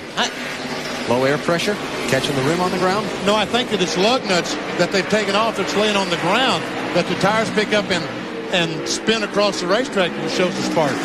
Kenny Wallace is on pit road getting service under the green flag. I don't know, BP. Sprague caught his tires on fire last night doing a burnout, so that might be something they have to off. That's true. Talking about Jack Sprague, winner of the NASCAR. Oh, the leader is into a lap car. That would be Mike Wallace.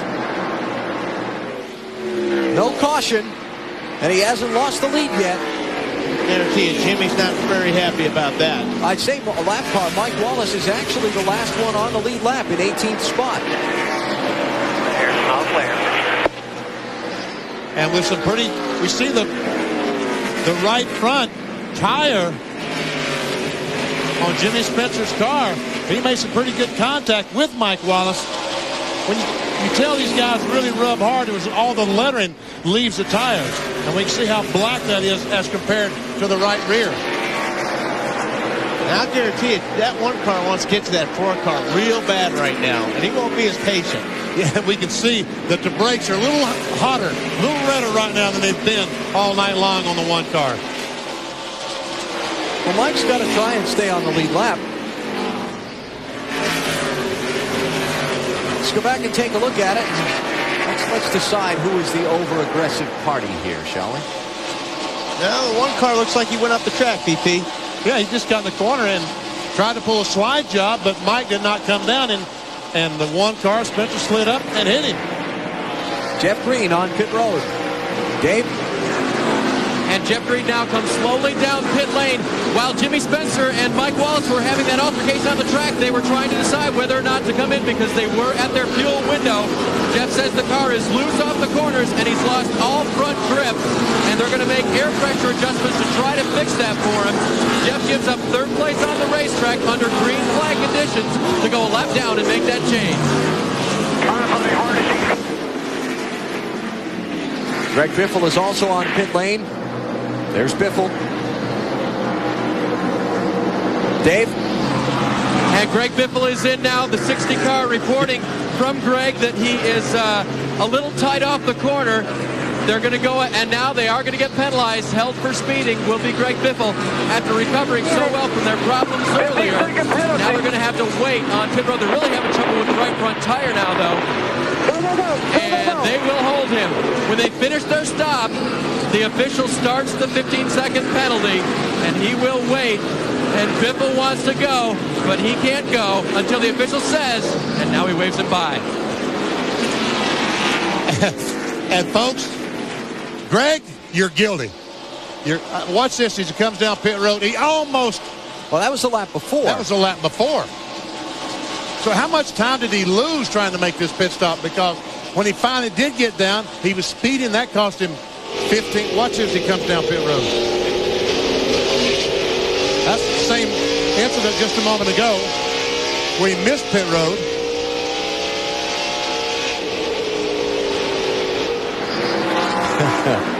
And then compounding the whole thing, as Dave was explaining, they don't start the 15-second penalty till you're done with the work on the car. And they had a lug nut missing on the right side. Penalty doesn't start till you get around and replace that. Then you start the 15-second penalty for speeding. Right now, it has left Biffle 2 laps down in 30th place. Okay, here we go. 5,000. Okay, we see right there when he gets to this point of pit road. Second, right up here, buddy. Keep your foot on the brake, all right? Lay one down. buddy.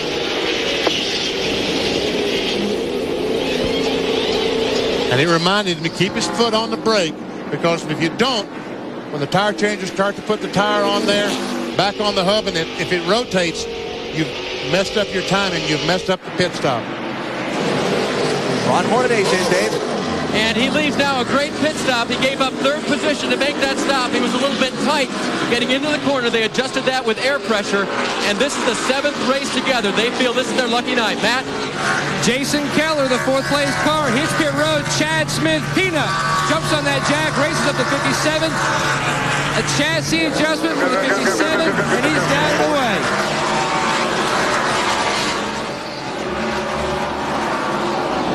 The leader, Spencer. 2nd place, Kenseth. Neither have pitted. Then you've got Kevin Grubb has moved up into 3rd now after a couple of guys in front of him have pitted, but also he's passed a couple of cars lately. There goes Mark Green behind the wall. Larry Foyt decided to put Mark Green in the car this weekend after his accident last week at the Darlington Raceway. A little too sore to compete here this weekend.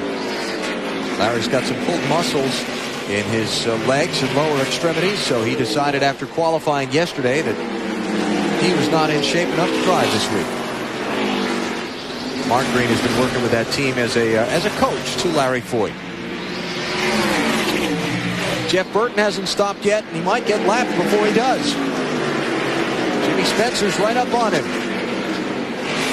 He and Bobby Hamilton Jr. in the 26th, Burton in 11th, Hamilton Jr. in 12th. Trouble, turn 4. Biffle and Jay Sauter. Payback? Possibly. And Jeff Burton went to go into the pits. He had committed himself down underneath the yellow line, and that yellow came out. And he didn't go down pit lane, but by the time he sped back up, he went down a lap. Back at lap 18, Jay Sauter got bumped from behind by Greg Biffle and crashed in turn number 2. It put Sauter behind the wall for 87 laps, getting repairs. Now the two have tangled again. And it may have finished both of their nights. Yeah, but see, Biffle was trying to move the Granger Ford. It would not move. And here we go. He's hot. Yes, he is. This is going to get interesting.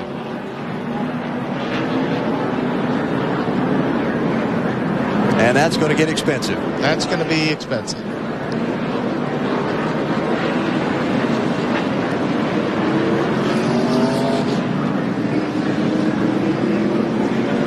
Be another one of those long lines outside that big office trailer in the garage by the end of this evening, don't you think? Leaders on pit road, Marty. Spencer is here, a little too free getting into the corner. They put a half pound in the right front, a half pound out of the right rear. That should tighten him up. He led 192 laps here in May. Looks like he's on his way to another win here right now, and they have a little problem on the pit stop to Matt Yoakum. 2 rounds in the right rear for Ryan Newman and also 4 tires, but he did make contact trying to enter his pit box with the 66 car, Jeffrey Bedine. The 0-2 of Newman's finally down and away.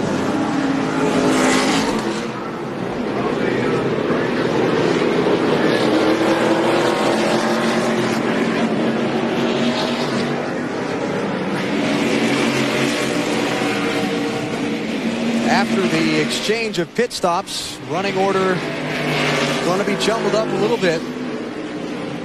Now let's go back to this story. Let's show you the first one that happened back at lap number 18 off of turn number 2. No, that's the wreck right then. That's the crash then that Biffle is so upset about. And it's obviously that the 43 car, Jay Sauter, decided that he wanted to crash the 60 car. That's what just happened.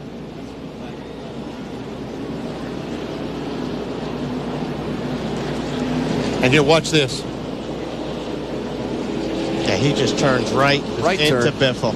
Yep. I mean, that's a classic payback. Now let's go to the one at lap 18 that started it all earlier tonight. All right, well, here's when Biffle got in the back of the 43 car. And that's what started it. So, I mean, who's right and who's wrong? I mean, I can see where Jay'd be mad.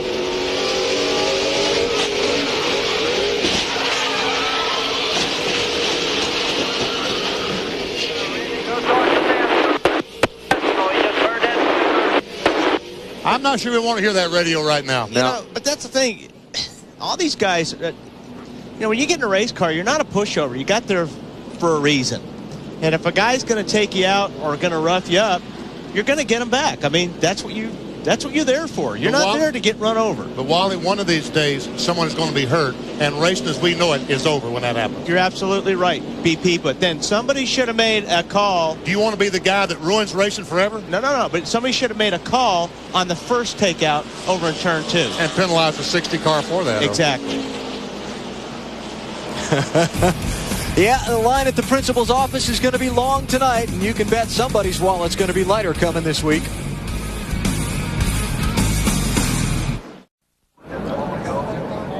Back in Richmond, Virginia, Greg Biffles walked out of the infield care center. First off, you're okay. What happened, Greg? Well, early in the race, the 43 picked the throttle up and got loose, and I was in the throttle already and got in the back of him and turned him around. You know, I felt really bad about it. Didn't mean to get in the back of him, obviously, and it was a bad deal. And then they told our crew that they're going to put their car back together and come out and wreck us, which they did, you know. So I guess he wanted to pay me back this race right away. So, you know, not everybody drives like that, but some people do, so it's all right. What took place when you went to the window? Oh, I was just asking him what had happened there, you know, and it was pretty obvious. I didn't know he'd make it that obvious because people get, you know, in trouble for doing it that obvious. But, you know, in the corner and it pushes up a little and gets the guy, that's different. But, you know, it was, that's just racing. Any confrontation at the car? Oh, a little bit. You know, we exchanged words, but, you know, we'll just see what happens. That's short track racing. Frustration seems to follow somebody. And tonight it's Greg Biffle.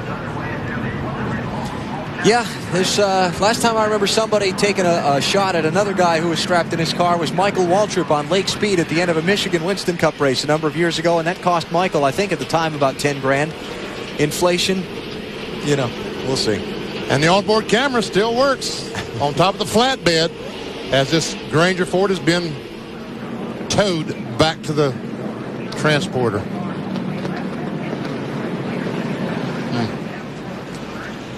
Now, the caution coming out in the middle of green flag pit stops has jumbled up the running order.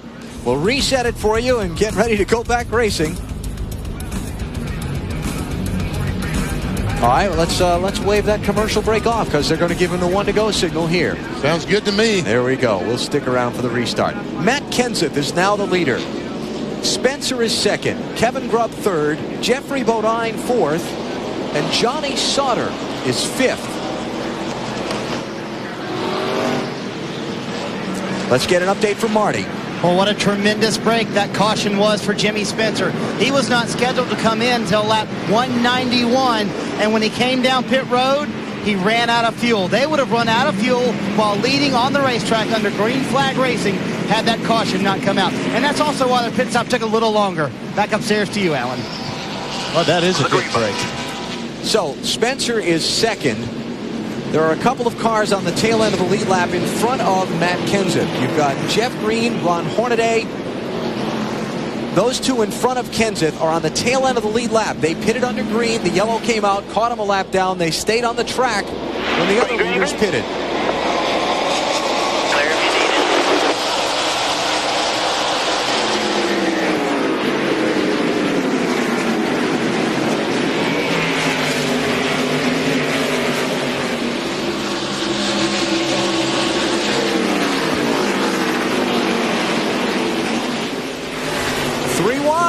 Oh, this is not going to work too good. Wisely, Kenseth backed off the gas just a little bit, enough to allow these guys to get the cars back in line. But here comes... Oh, trouble.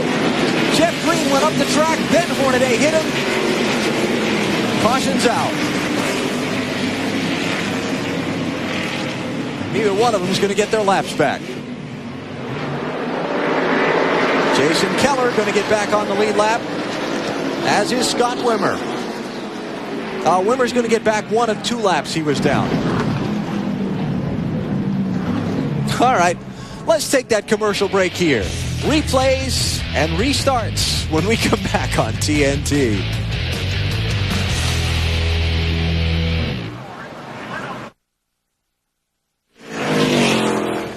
Jeff Green has driven his car away from the accident scene, but it has got some pretty significant damage as we come back to Richmond on TNT. Let's go back and take a look at what's happened to put us under caution number 7. While it looks to me like that the 10 car is slow, look at all the sparks coming out from under the car. And he looked like he slowed, and Hornaday had nowhere to go except in the back of him. Yeah, it shot up the track for a reason. I don't know what that reason is. It's hard to tell with that angle. Green and Hornaday here running on the tail end of the lead lap in front of Matt Kenseth. Yeah, I mean, it almost looked like the car bottomed out or something. Yeah, I don't know exactly what happened, but as he slowed dramatically, Hornaday ran in the back of him.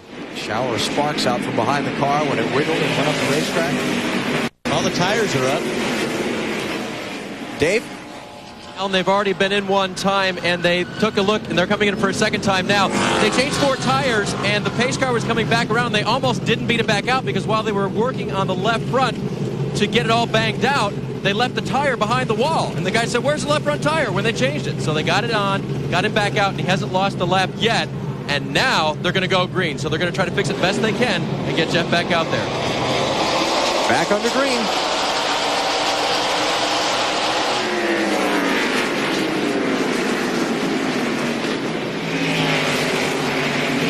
Just to backtrack a bit, after checking the photo finish camera at the start-finish line, Scott Wimmer was not allowed to get a lap back there. 23 car there. He is still 2 laps down in 23rd place. More trouble. Randy LaJoie. Caution flag, once again, is out. Number 8. And I tell you, when the right front tire doesn't roll, they have hit the wall pretty doggone hard. See, the left front tire is rolling. Not very pretty is it rolling. But is that why he hit the wall to begin with? Did the left front tire go down, possibly? That could very well be. And we see a lot of rubber or contact around the left front, so maybe someone got in the left front. Let's see if we can see if someone did get in the left front. Here's a 20 car. Yep, no? Look at the left front tire. It's down. Flat. It's flat. Normally, when you hit like that with that angle and that right front being crushed in there, like you said, it's usually a tire going down. Good call there, Wally. How about that? Something happened in front of him to set this all off. Wow. Man, look at the sparks fly. And Randy saw all that coming. There's nothing he could do about it.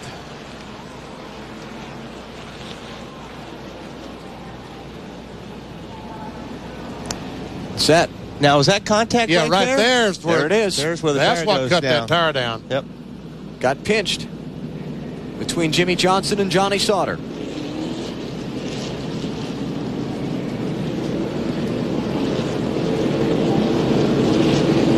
This is on board Chad Little.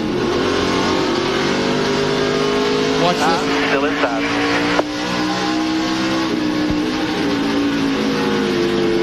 Stay low if you need it. Hello there. Stay low. Stay low.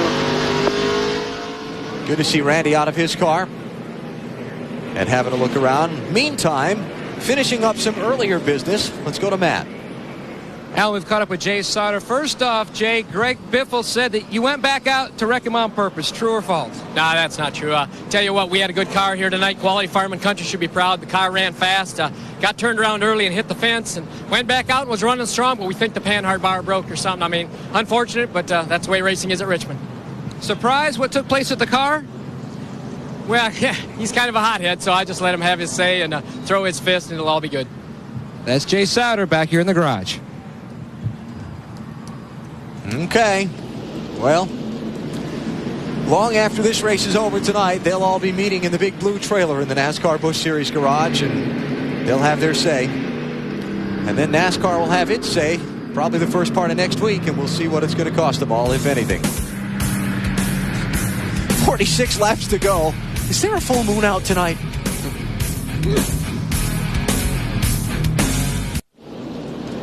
Back at Richmond, cleaning up the 8th caution. The Autolite Fram 250. Jimmy Spencer, Benny Parsons, you got me? Yeah, Benny, what's up? Well, you tell me there's one to go, and there's a guy up there named 17 car, Matt Kenseth, looks awfully good. Can you beat him?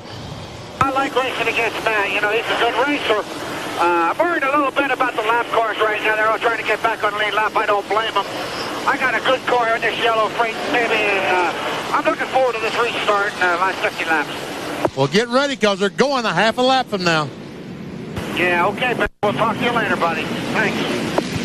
Jimmy Spencer running second. He's led 127 of the 206 laps that have been completed so far tonight. Leader up. Give yourself a good start. Let's get a quick update on Jeff Green involved in this most recent caution, Dave.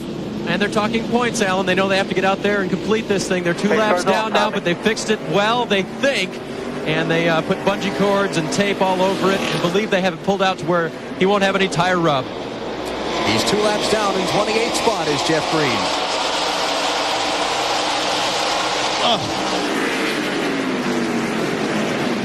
That's not what Jimmy was looking to happen on that restart. Matt got clear and Jimmy did not. Ron Hornaday in the 11 is trying to get back on the lead lap. He's in 13th place, the first car 1 lap down.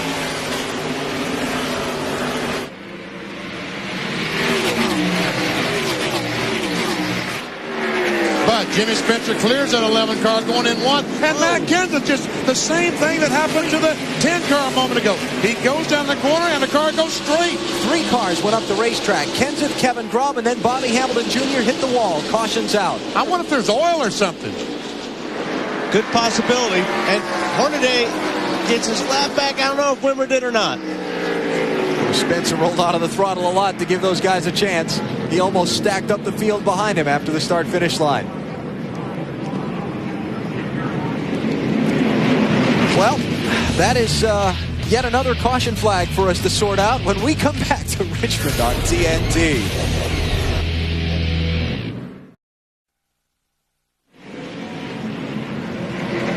Back at Richmond International Raceway, caution number 9 is waving.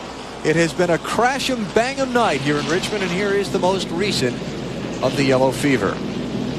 It's like there was oil or something down there. I don't know. They go in the corner. We had seen Matt Kenseth go up. No, Nemechek just gets loose, goes up the racetrack, the 59. But all that had happened up in front of them. That's why they were all slowing down, was because this had happened. Yeah, the first and third place cars, Matt Kenseth and Kevin Grubb, both shot up the racetrack when they went into the corner. Like there was oil or something on the track. Yeah, I had to go with, there must have been some kind of fluid on the track for 2 or 3 cars to shoot up the racetrack like that. There had to be something down there. Hamilton Jr. drove his car back onto pit road. They've got some damage. Dave? Alan, I was listening to Matt Kenseth radio into his crew right after the incident. Matt said, you know, I might have locked up the rear tires. I drove it in just like I normally do, and it seems like the rear tires locked up. And Russ Strupp, his crew chief, radioed back and said there must have been something down there, Matt, because a lot of guys were getting in it, and I don't think necessarily that you locked them up. So they're trying to figure it out. And Matt says I just drove in there like normal. Let's go take a look at what happened to Matt Kenseth when he went off into that corner. Jimmy Spencer's on the inside. He goes down the corner. Watch this. I'm watching the 11 car. The car goes in the corner. He starts to turn. And up the racetrack he goes. I get those cars confused, 11 and 17. And behind him, Kevin Grubb, the third place car, did the exact same thing. Into the corner, up the racetrack. Napa Field summary. Big number down the bottom. 9 cautions for 57 laps. We've only got 12 cars left on the lead lap. Yeah, we went a long time without a yellow, it seemed, and now we can't go very long without one. We definitely have yellow fever. Cars out of the race. Lots. Ready. Lots. Ready. Lots. Green, green, green. Let's go back at it. Now Spencer leading Kenseth.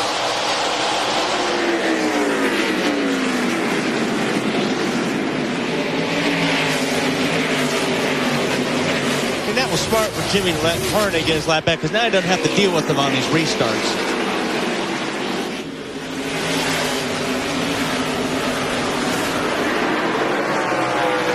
Although he may have to deal with them for lights over. He's back in 11th spot on the lead lap. We saw that list of cars out of the race. Randy LaJoy, the most recent retiree, and Liz Allison is with him. Randy, glad to see you get out of that car. You know, we've got to stop meeting like this. What happened?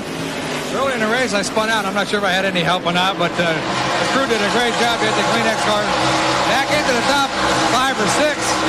Thought we were going to have a pretty good run. The car was getting better as the night went on. 33 car pushed the 21 car up the hill and got 3 wide. And somebody cut my left front tire and took the old car into the wall. Got the Hans device on, got a good seat. We're pretty good, but it's too bad for the Kleenex Chevy. I mean, we need a good run. We ain't had a top 10 since July. Jesus, we'll get one at Dover. Trying to shake that bad luck, Marty. Well, as Bobby Hamilton Jr. still sits on pit road trying to fix the right front suspension damage. One of the pieces that was broken was the right front shock. He now has a new right front shock on, but this is the old one, and that won't work, guys. Completely compressed and completely broken as well. No, that's not going to absorb much. Not going to be much of a shock absorber. His 2 car there, Kevin Harvick, he is now 3 laps down, but he's in 28th position, so he has gained several spots since he came back out. All of the cars that have gotten taken out of the race and the cautions and things have really jumbled up the running order. You've got Spencer and Kenseth the first 2. Then from on back, Jeffrey Bodine is up to 3rd. Johnny Sauter is 4th. Chad Little is 5th. Kevin Grubb is there trying to get that spot from him in 6th. That's Grubb in the 37. This is Hank Parker Jr. And this is Mark McFarland, the 20 car that he's following, talking about Hank Jr. Can't believe that camera's lasted all night. Yeah, for all the wrecks we've had. Jeff Burton there in the 9 car, the bright green one. He's in 7th place. 8th place car is the 98 of Elton Sawyer. It's the bright red machine. Still there. Actually, he's just lost that spot. Ryan Newman has gone by him in the 02. So that'll be Newman in 8th, Sawyer in 9th. Mike Wallace is 10th. Then Hornaday and David Green are the final 2 cars on the lead lap. Just 12.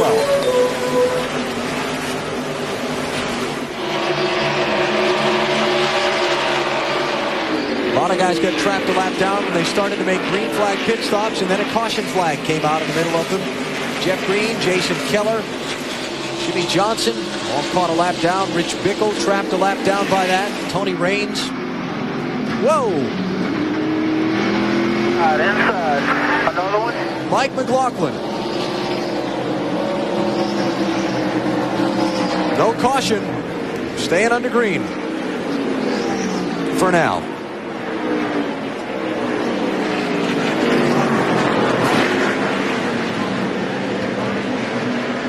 Tough break for Mike, 6th in the championship. He was just 43 points out of 5th coming into the 9th. That's a battle for the 9th position between Mike Wallace, the 4, the 9 of Jeff Burton. Wallace taking, here comes the 57. 57 car is a lap down. Let's see if we can see what happened to McLaughlin. Looks like the 02 got in the back of the 9, shot the 9 up the track into the 18. Wrong place, wrong time for Mike.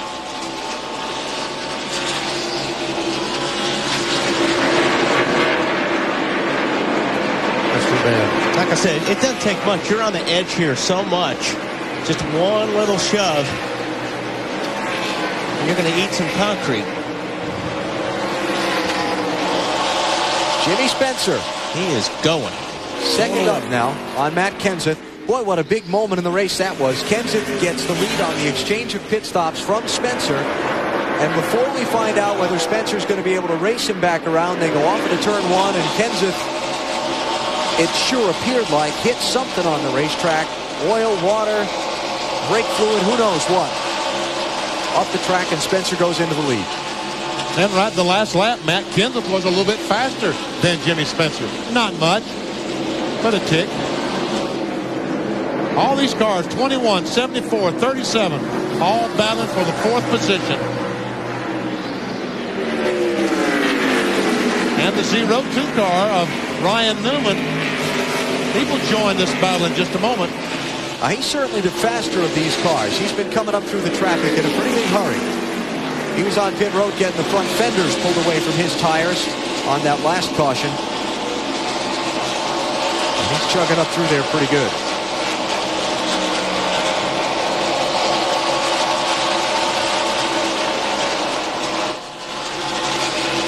Johnny Sauter in the 21, making his Busch Series debut for Richard Childress Racing. Here comes Newman. Remember that Kevin Harvick is not on the lead lap. He's 3 laps down, 27th place.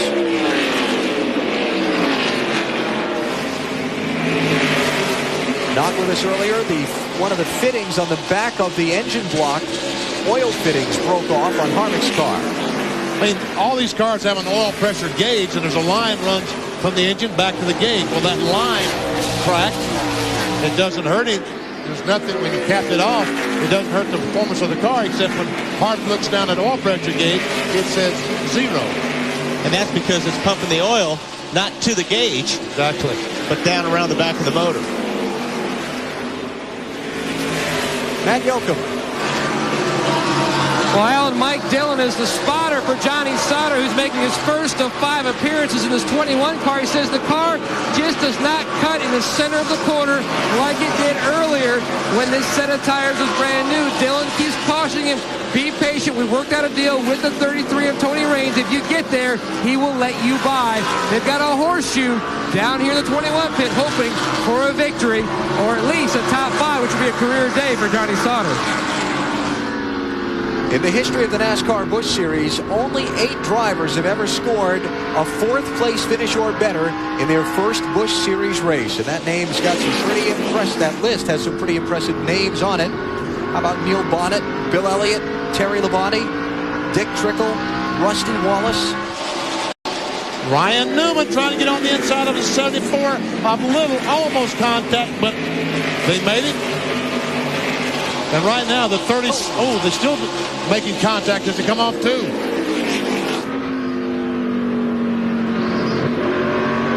Hank Parker Jr. once again watching all this. His camera's on the front bumper of his car. The 37 car, now he has the position that he wants on the outside of the 21. Marty? Yeah, how about the run for this guy, the local kid, Kevin Grubb? You know, they finished 32nd at Darlington, and before that, they were just on a terrific run. They'd gotten up to 11th in points. Now they've fallen back down to 13th in points. And in the last 2 fall races here, Kevin Grubb has finished 5th, and now he just made the pass for 4th. Would love to do a little bit better than that. He's got a ways to go before he can catch the 3rd place car. Jeffrey Bodine is a couple of seconds ahead of this group. He's out in some pre-racetrack, Bodine is. Then you get back to this tangle. Here comes Newman. Again looking on Chad Little. Little smoke there. Chad Little fights back.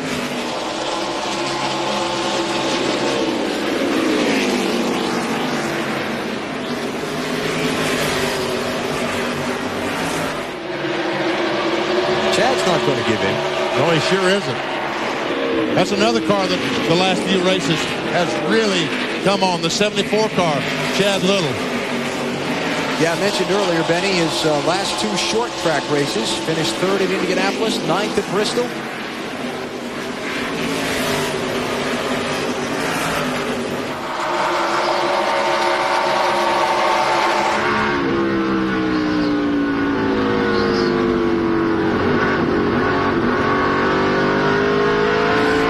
Into the throttle there. Doing your mirror, use the throttle. Looking to your inside.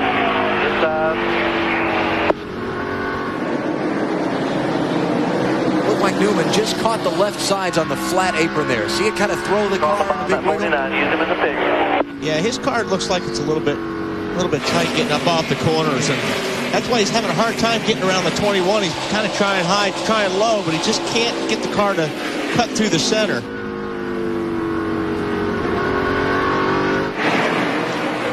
What a great night for Jeffrey Bodine. Here's a guy trying to rebuild his career after that terrible, terrible accident down in Daytona a year ago, February, in the truck. Backed up into the NASCAR Busch Series this season. He got into this car about 1/3 of the way into the year. And 3rd place run, by far going to be his best result. And that was after a spin back here earlier in the race, correct?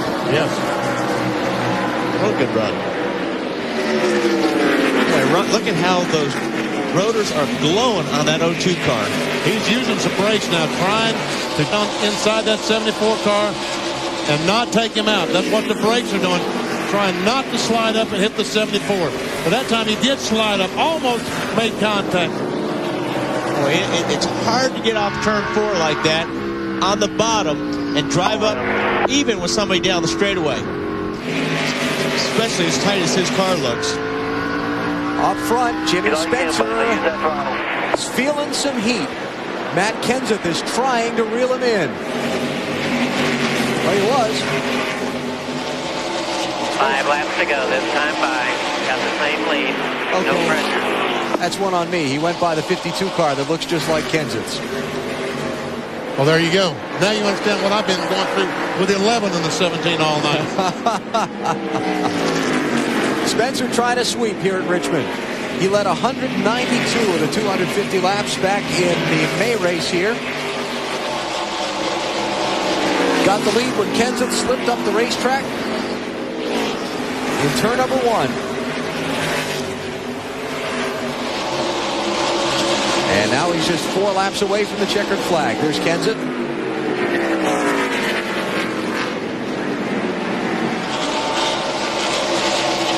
This will be Jimmy Spencer's 3rd win of the season if he can pull it off over these final laps. He won at Richmond here in May and Dover in June.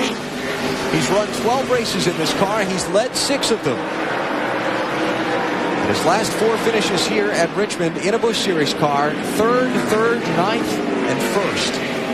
We said at the top of our show, would tonight be a night of paybacks? Pretty fair to say yes. We've certainly seen some. Would the Winston Cup drivers dominate the finishing order? First 2. First 2. And a 3rd with a lot of experience. And would the track surface be an issue in turn 1? I don't know what's caused those cars. We've seen a couple of guys go down the corner and just all of a sudden go up the hill. Now, what has caused that, I'm not sure. Here's 3rd place. Kevin Grubb is caught Bodine. What a great run for Grubb. What might he have done if he hadn't slipped up there like Kenseth did in the late going? Yeah, it really cost both those cars on that restart. Final lap for Jimmy Spencer. Half a lap to go. He started 3rd. He's coming to his 12th career victory in the NASCAR Busch Series. The season sweep at Richmond for Jimmy Spencer.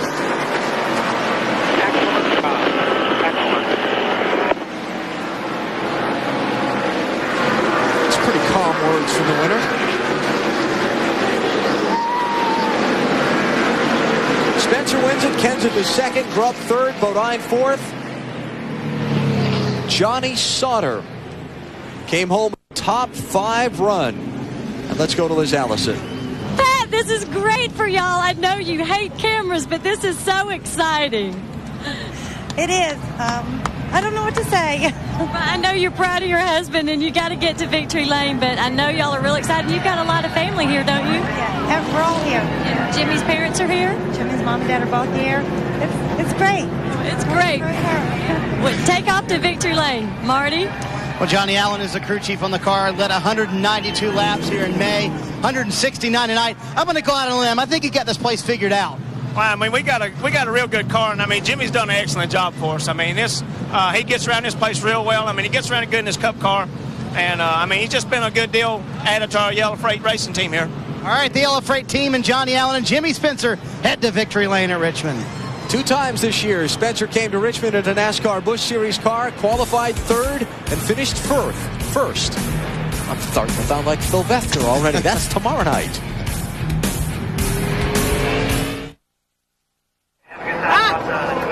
Back at Richmond, the MBNA Winner's Circle is about to be celebrated by Jimmy Spencer. He and company have rolled in, and let's go there now.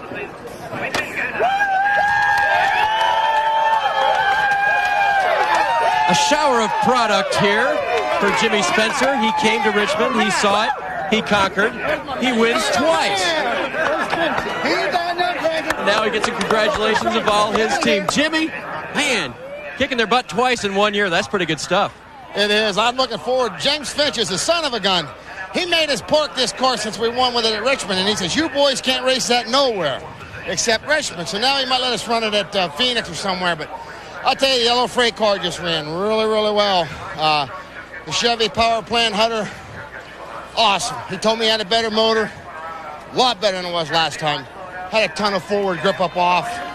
Just really, really was an awesome car all night long. Good year, fantastic tire, really good race team. And thanks for all the yellow people out there for supporting us. It means a lot to us. Now, how about tomorrow night, now that you've had this great car? Can the 26 do the same, and did you learn anything out there that'll help it? I'd like to race this car tomorrow and put the Kmart colors on it. Seriously. There's a lot of difference here. Like a short track, you save tires. This car saves tires because it's 100 pounds lighter, 100 less horsepower, and it runs just as fast as a Winter Cup car. But all in all, my Kmart car's running pretty good. We've should have 2 top 5s in a row. Bristol had a little problem. And last week at Darlington, top 5, we had a little problem. But I just thank the good Lord. He's blessed us great this year. We're going to get in the top 10 in points in Winston Cup. We're going to win some more races with this yellow Chevrolet. To all those yellow freight people out there, keep supporting us. Thank God for a safe night. You had a lot of close encounters out there. In fact, one with Jeff Green when he was leading. Tell us about that. Well, I feel bad for Jeff. I felt like I was better than Jeff, and sort of feeling out what I had to do. And I thought we were both done. And here, evidently, his ignition box quit. I just thank the good Lord that we didn't get tangled up and both of us get taken out. And then Mike Wallace in the 4 car was just, I don't think he knew I was there. But I thought my whole night was over. And I just thank him for giving me enough room the next time. And everybody else, Matt Kenseth, all of them, I knew that I was in good shape with Matt. I love the race against him. We had a heck of a race there at Bristol or Darlington. I think it was Darlington. He beat me last week, but I beat him this week. But just a good night on all. And thanks TNT. And no, that's wrong. TNT for. That's right. Read it on my chest here. TNT. Whoa. Very nice. Go celebrate, Jimmy. He adds a Richmond victory to his Richmond and Dover victories and a good second place at Talladega earlier this year that we'll never forget. A big night for him. Let's go to Marty. Always interesting when Jimmy Spencer's in victory lane, and it looked like you were going to be in victory lane, Matt Kenseth. What happened in turn 1 down there? Well, first of all, we were never good enough to run with that one car. He was better than us the whole time, and my Visine guys did a really good job of getting me out of the pits first. So we had some good position, and they cut a patch in the track here while we were gone. And I think it's concrete or something. It's real slick, and if you hit it just wrong, you'll slide sideways. And I just got in there kind of hot, and I don't know if the rear brakes kind of locked up when I got across it, and I just got sideways and kind of lost it there. So I was glad I held on to the car, but I think if we would have stayed in the lead, at least we could have gave Jimmy a little bit of a race. Yeah, that was one of our points before the race as to whether or not that patch would have an effect. So you say it did a little bit. Well, I think so. I didn't even know it was there until happy hour last night. I never even really noticed it, and it's really slick. It's like a garage floor slick, so you got pretty good traction, and if you go straight across, it doesn't bother you, but if you go at an arc across it, the front tires will slide, and then the rear tires will slide, and I got off there, the wrong way, and the rear tires slid across there, and kind of messed up there, so it was a good run for us. Like I said, the one had us covered, and happy to be second. All right, 4th here in May, and second tonight is Matt Kenseth. Now let's go to Matt Yoakum. And point leader Kevin Harvick, 27, 3 laps down. This place has your number, doesn't it? We have a fast car every time. I don't know if we had anything to beat that one car, but I think we had the second or third best car. But that's all hindsight in 2020. So, this AC Delco car hadn't had many problems this year, and we had a freak problem. The oil fitting that goes into the back of the block cracked tonight and was shooting oil everywhere. So, if the rest of the boys didn't capitalize, we're okay, and we'll come back next week and try not to make any mistakes. Did you learn anything about tonight's race that you can carry over to tomorrow night? Well, I can't tell you that. There's too many people watching TV, but I think we did. Trust me, they've all gone to bed over in the motor coach lot. Okay. I bet you Skinner's still awake. The sealer's gone off the bottom, so the groove's going to move up, and it's probably going to move up higher tomorrow, so we'll just have to see what happens. It's a lot of fun to race here at Richmond, but just wasn't our night. Now, we didn't see a lot of temper out of you tonight, but we've seen a lot of tempers out of a lot of other people. It seems like after Darlington, we couldn't pick a better place to see something like that at another short track. Yeah, I know how much it cost me to not even get to throw a punch, so I hear there were some punches thrown, so I'd expect NASCAR to make their fine bigger than mine. You're looking a little light in the wallet, by the way. I made up for it last night. And by the way, what's this Power Ranger line? You look good. Is makeup doing all right? Snyder wears makeup, not me. Oh. He's got more of a feminine attitude. Go Power Rangers. I think we've had enough of Kevin Harvick tonight. We'll see him tomorrow night for 400 laps. Alan? Yeah, okay. He's back to happy Harvick here. Final results from tonight's NASCAR Busch Series race. Kevin Grubb, third consecutive top 5 in this September Richmond race. And they said that Johnny Sauter would be tickled with a top 10 finish. Guess what? A 5th place his first race. Another top 10 for Elton Sawyer. David Green, 12th place run. Last one on the lead lap. Jason Keller, because he got trapped a lap down by that caution coming out. Cost him a chance to gain some more points on Harvick. And Mark McFarland finishes the lap down in 20th tonight. There's Harvick back in 27th place.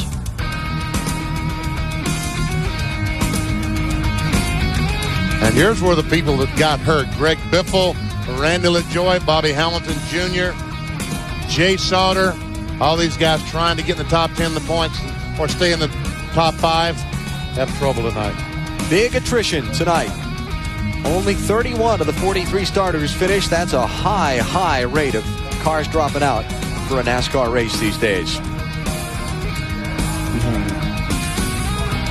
Let's take a break here. We'll come back with more post-race coverage in just a moment. Jimmy Spencer has won at Richmond.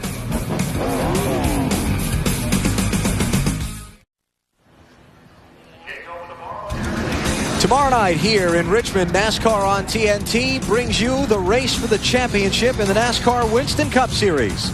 It's the Chevrolet Monte Carlo 400 with the Looney Tunes. Jeff Gordon is on the Bud pole. It starts at 7:30 Eastern Time. Tomorrow night, NASCAR on TNT. Gordon, Rusty Wallace, Sterling Marlin, Jeff Burton, and Ward Burton, the top 5. Bobby Labonte starts 6th. Dale Earnhardt Jr. 8th. That's tomorrow night here in Richmond. Championship standings for the NASCAR Busch Series. Kevin Harvick lost 42 points tonight. All things considered, not too bad. And Jeff Green moved into the 3rd position in the NASCAR Busch Series points. Greg Biffle falling a spot and losing some ground. Speaking of Jeff, he's with Matt. Alan, Jeff Green unofficially climbs back into 3rd in points. 22nd place finish. Jeff, how would you describe your night? Pretty rough, I guess. Our Nesquik Ford was awesome. You know, I don't know if we could ever beat Jimmy or not. He was pretty good, but we were as good as he was. And it's just, you know, we had to pit on the green there because of fuel mileage, and the caution come out like always and put us a lap down. And Hornaday, I guess he wanted to drive through me. I don't know. He spun me out and tore my car up, but it's just, you know, it's short track, but you don't expect that from somebody with his caliber. See what happened. I don't know. You know, it's just a tough night, but we had potential to be a lot better, and I hate it for my guys. Typical short track race where you see a lot of tempers tonight. We actually saw someone throw a punch. It just seems like a typical short track deal. Yeah, you missed that one. It is a short track, but, you know, spinning somebody out, that's not called for. You can run 3 wide here. Why would you turn somebody around? He just he needed a caution as bad as I did, and I was the guy in his way, and this way it goes. And tomorrow night, 400 more fun-filled laps here. Well, our LS Chevy's awesome, man. We was the fastest in happy hour, and I'm looking forward to that. We just a little bit free this afternoon, so hopefully that'll be good for tomorrow night. 400 laps, but you've got 43 very experienced drivers, so I'm looking forward to it tomorrow night. That's Jeff Green, 22nd tonight here at Richmond. I think Hornaday's getting a bad rap on that one, BP. What do you think? I think you're right, Wally, because here we go down the corner, and all of a sudden it looked like that, I don't know, that the 10 car slowed for some reason. It was very, very high on the racetrack. I don't know. Well, whatever got Jeff Green up the hill, Hornaday was up there with him. Yeah, exactly. And, you know. I can't believe you chased him that far to spin him out, can you? Yeah. And then that got his and then he didn't get his lap back.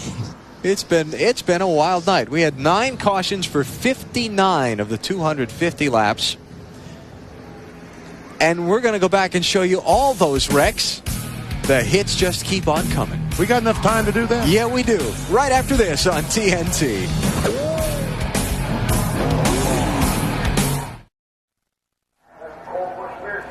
Fans filing out after the Autolite Fram 250, a race that featured 9 cautions for 59 laps and kind of rounded out the triple crown of slugfests after tempers flared in Bristol 2 weeks ago and then escalated to new heights at Darlington last weekend. Might have even taken that a step farther here tonight. You ready for the hit parade, BP? I'm ready. Here we go. Number 1 on our top 9 list. Lap 18, Greg Biffle into Jay Sauter, turn 2. Some contact between the 59 of Richmond, and this was a scary crash.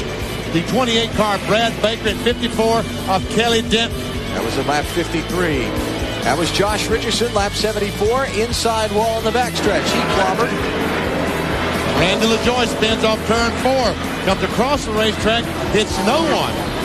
Randy Tolsma, lap 105, got a little help into the outside wall. Ryan Newman losing a piece of his bumper. Here was the big one. Greg Biffle, Jay Sauter. Biffle goes over. Says hi. There we see the 11 car, Hornaday, get in the back of 10 of Jeff Green. Watch Randy LaJoy, cuts the left front tire down. He gets to the corner, he goes straight. And the final element of our hit parade, lap 210. Mike McLaughlin hits the wall. And somewhere through all of that, Jimmy Spencer managed to lead what was left of the field with a checkered flag.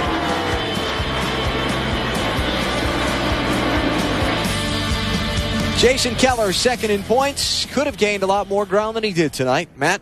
Oh, spotlight. And Jason, spotlight. It could have been a lot worse for you. Do you feel lucky to come out of here 13? Well, lucky, but you always want more. I really felt like we were around a sixth-place car there, and got our car really good there at the end. But we were getting ready to run out of fuel. We didn't have much of a choice to come in, but to gain any points is good. But we can't worry about that. We're a little bit far behind, so we just need to keep doing what we're doing, and we're putting ourselves in position to be in top fives and finishing top fives, and that's what we have to do. So I'd like to tell Deb and the kids how back home. My kids probably already asleep, but I'll be home in a couple hours. You were joking around that you were busy out there racing. You missed all the fun-filled action. Yeah, I guess I'll have to go home and watch the tape of this. I didn't know there was fighting and everything else. Friday night WWF, I guess. But, tempers flare on short tracks, and that's just the way it goes. But, we kept our nose clean tonight, and that's what we need to do the rest of the year. Jason Keller comes home 13 tonight. Marty? And Matt, Jeffrey Bodine comes home fourth tonight in a terrific run. You got the little hip style going in there with a backwards hat, and you probably feel a little rejuvenated right now, don't you? Yeah, I feel like those young guys out there. Got to look like them. But, no, this field 66 team did a great job tonight. You guys got spun out off turn 2 there, a little mix-up, and we got turned around, put us to the rear, and, boy, we had to pass a lot of cars. I had to fight from a long ways back to get fourth, and so my hat's off to them. Actually, my hat's backwards to them. But, this team's reorganized a little bit. Scotty Welliver's still an owner, and then Wayne Jessel came on board and with gasoline alley engines, and it's really helped the team, and it's going to help it from here on out. For you guys, it's been kind of a struggle since you've been in the car, honestly. Only the second top 10. What's this going to do for this race team? Well, it's only one race, and, our short track program is decent. We had a good run at Indy too, but we really got a lot of work to do on our big track program. Dover's next. We should run really well there. I love that track, and hopefully by the time we get to a big track, we'll be ready. Good to see Jeffrey Bodine running well again. Comes on with a nice fourth-place finish tonight, and he turns a hat around to be a normal man. Alan? Yes, it was good to see Jeffrey have that top 5 finish. Celebration ongoing in Victory Lane at Richmond. Jimmy Spencer and company holding the winner's trophy. Sure seemed like a full moon kind of night here. Pretty close. 9 caution flags, a lot of tempers boiling here at Richmond tonight. And we've seen some things that will no doubt lead us to some further disciplinary action by the sanctioning body in the upcoming days. Now, before we get to talking about some of that more, a little bit ago, Marty spoke with tonight's third-place finisher, Kevin Grubb. Well, Kevin Grubb, you got to think, what if? I mean, you and the 59 got into a little trouble there. And first of all, what happened there? And if that wouldn't have happened, what could you have done tonight? Yeah, the 59 car, we've had a little trouble the past few weeks. And I just went out of my way to race him clean this weekend. I actually got into him once and backed off and let him have a position. But, just to show we could race clean. And now we're showing that we can do it. I'm sure we can do it every week. But, how about the Timberwolf car? It was running this week. We unloaded. It was fast in practice, and I guess it was me in qualifying. Had a fast car and up qualifying 17. But we worked our way up through there, and the guys did a great job on pit stops. The Timberwolf team was really working hard to get the car out of the pits, and it seemed like we'd gain 5 or 6 spots and we lose 3, and it's kind of that all night. Whether they get caught behind a slow car or whatever. But we knew once we got up there with the fast cars, we could run with them because we were fast in happy hour. And sure enough, we got up there, and I wish I could have been up there a little earlier because I think we were about as fast as anybody was. I'd like to battle with Matt and Jimmy and battle to the end. Always good to do it in front of the hometown folks, too. Matt, Kevin Grubb, finishes third tonight in a great run for the hometown guy. Yes, it was. Much needed, too, as Kevin and that team try to secure their 2002 plans. Now, let's go back to the wildness I was talking about, and this is the first of what will be two most talked about incidents tonight. Greg Biffle, the 60 car, gets in the back of Jay Sauter in 43. There we see it. He clearly gets in the back of him, spins around, the 43 car gets in the wall. Then, at 184. After Sauter spends 87 laps in the garage getting repairs made. And he just turns right into the 60 car. That's about as blatant as you can get. Jay comes off the corner. Biffle on the outside of him. Turns right. And they make contact. And then the wall, both of them go. Once again, there's the 60 car on the outside. Watch the 43. Man, that yellow line is very incriminating as a reference point, isn't it? Yes, it is. And here you'll see Biffle see if Jay's okay. and obviously Biffle was very angry. Comes over and boom! Throws a punch. Well, he certainly couldn't have hit him that hard because Sauter still had his helmet on. Always leave your helmet on. Yeah. Well, let's talk about some of this. We got into a discussion briefly at the time, guys, about... Well, first of all, we led the very top of our broadcast talking about would paybacks be a factor this week after what we've seen the last couple of weeks. Obviously, they were. But you're talking about guys racing over 100 miles an hour and getting paybacks. But the paybacks we're talking about were from last week or a couple of weeks ago. I don't think any of those really counted. But tonight, if something happened, boom, they repaid before the night was over. Got repaid before the night was over in the case with Biffle and Jay Sauter. Yeah, if you're going to go in the garage area and get your car back together so you can go finish the job out that night, I don't think anybody's looking for that kind of payback. So, but there's got to be in a driver situation, you put yourself in Jay's shoes. He felt like he was done wrong and nothing was done about it. But that doesn't give him the right to go out and do what he did. And that was, you can talk about broken panhard bars all you want. That was pretty blatant what happened. Kevin Harvick and Chad Little got in kind of a wrestling match in the garage area after the Darlington race last Saturday. Cost Harvick $10,000 and Chad $5,000. So what's that going to cost Greg Biffle? It's going to cost him plenty. There's no doubt about it. Will he sit? Will he be suspended? He might. He might, because that is something that NASCAR has to take an awfully strong look at. And I wouldn't be surprised maybe if both those guys are not suspended for a few races. Because, folks, we cannot, I repeat, we cannot have this continue. We can't go out. The guys, first of all, they have to drive and go out. If you make contact with somebody, that guy in front has to understand it. And you can't go back in the garage area, fix your car, come back and crash somebody. But again, they need to drive with a little more care to begin with so that doesn't happen. But we cannot have these paybacks. We can't have drivers going in and throwing a punch at another guy. We just can't have this. I'm sure that after what we saw at Bristol and again last week at Darlington, NASCAR felt like the fines they handed out this week to the 4 drivers was supposed to be a statement to say enough is enough. We're not going to do this way anymore. Obviously, it wasn't a strong enough statement. Those 4 drivers had no problem. But, the statement was not strong enough to the other 39 drivers that this is going to happen to you. Yes, they're going to be fined. But money, I don't think, is the answer. I don't think that money is going to be the answer because we've seen guys find $50,000 on the NASCAR and Winston Cup side. I think these guys need to sit a couple of races, and I think they might learn their lesson if they do that. I agree. The money thing doesn't really affect these guys. Sitting home and watching the race from TV, that'll make you think twice. So we'll find out. And usually the way these things work, it'll be Monday, Tuesday at the earliest before we find out for sure what kind of disciplinary action NASCAR will take against Biffle or Sauter.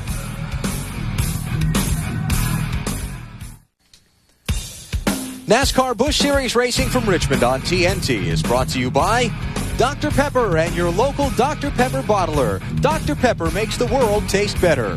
By General Nutrition Centers. Visit one of GNC's 4,500 stores nationwide to help you live your best life. GNC, live well. and by Goodyear, who reminds you to take all of life's journeys on the wings of Goodyear. Coming up next, get into the drama of the Goodwill Games. We'll head to Brisbane, Australia for more competition next right here on TNT. Tomorrow night, 7:30 Eastern Time, NASCAR on TNT continues with the Winston Cup Series Chevy Monte Carlo 400 with the Looney Tunes. Going to be a great race. I don't know if we'll see as much wildness as we've seen tonight, but we'll sure see a lot of side-by-side competition, that's for sure. Here's the starting lineup for tomorrow night's race. It'll be Jeff Gordon and Rusty Wallace, a couple of former winners here on the front row. Back in row 4, Casey Atwood, great run. Dale Earnhardt Jr. was very, very good in practice. Todd Bodine back in the inside of row 6. Dale Jarrett going to come from row 8. And there's the guy on the inside of row 9, the 30 car, Jeff Green. In happy hour, looked to be by far the best car. Kevin Harvick going to start from row number 11. Robert Presley coming back from that crash at Darlington last week. Kenny Wallace still continues in the 1 car. They announced today that Steve Park would probably be out for a minimum of 4 to 6 weeks. Matt Kenseth from row 19, and you look at some of those who got in on provisional starting spots. Kevin LePage to round out the 43-car field. That's at 7:30 Eastern Time tomorrow night here on TNT. What a wild night this was for the NASCAR Busch Series. Hits, paybacks, little fire and some sparks to keep the night on edge as well.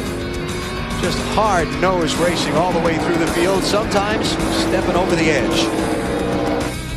It'll be interesting to see what the retributions are from the sanctioning body, from the referees during the week this week. In the end, Jimmy Spencer joined Harry Gant and Mark Martin in pulling off the Richmond sweep. He won in May. He won again tonight.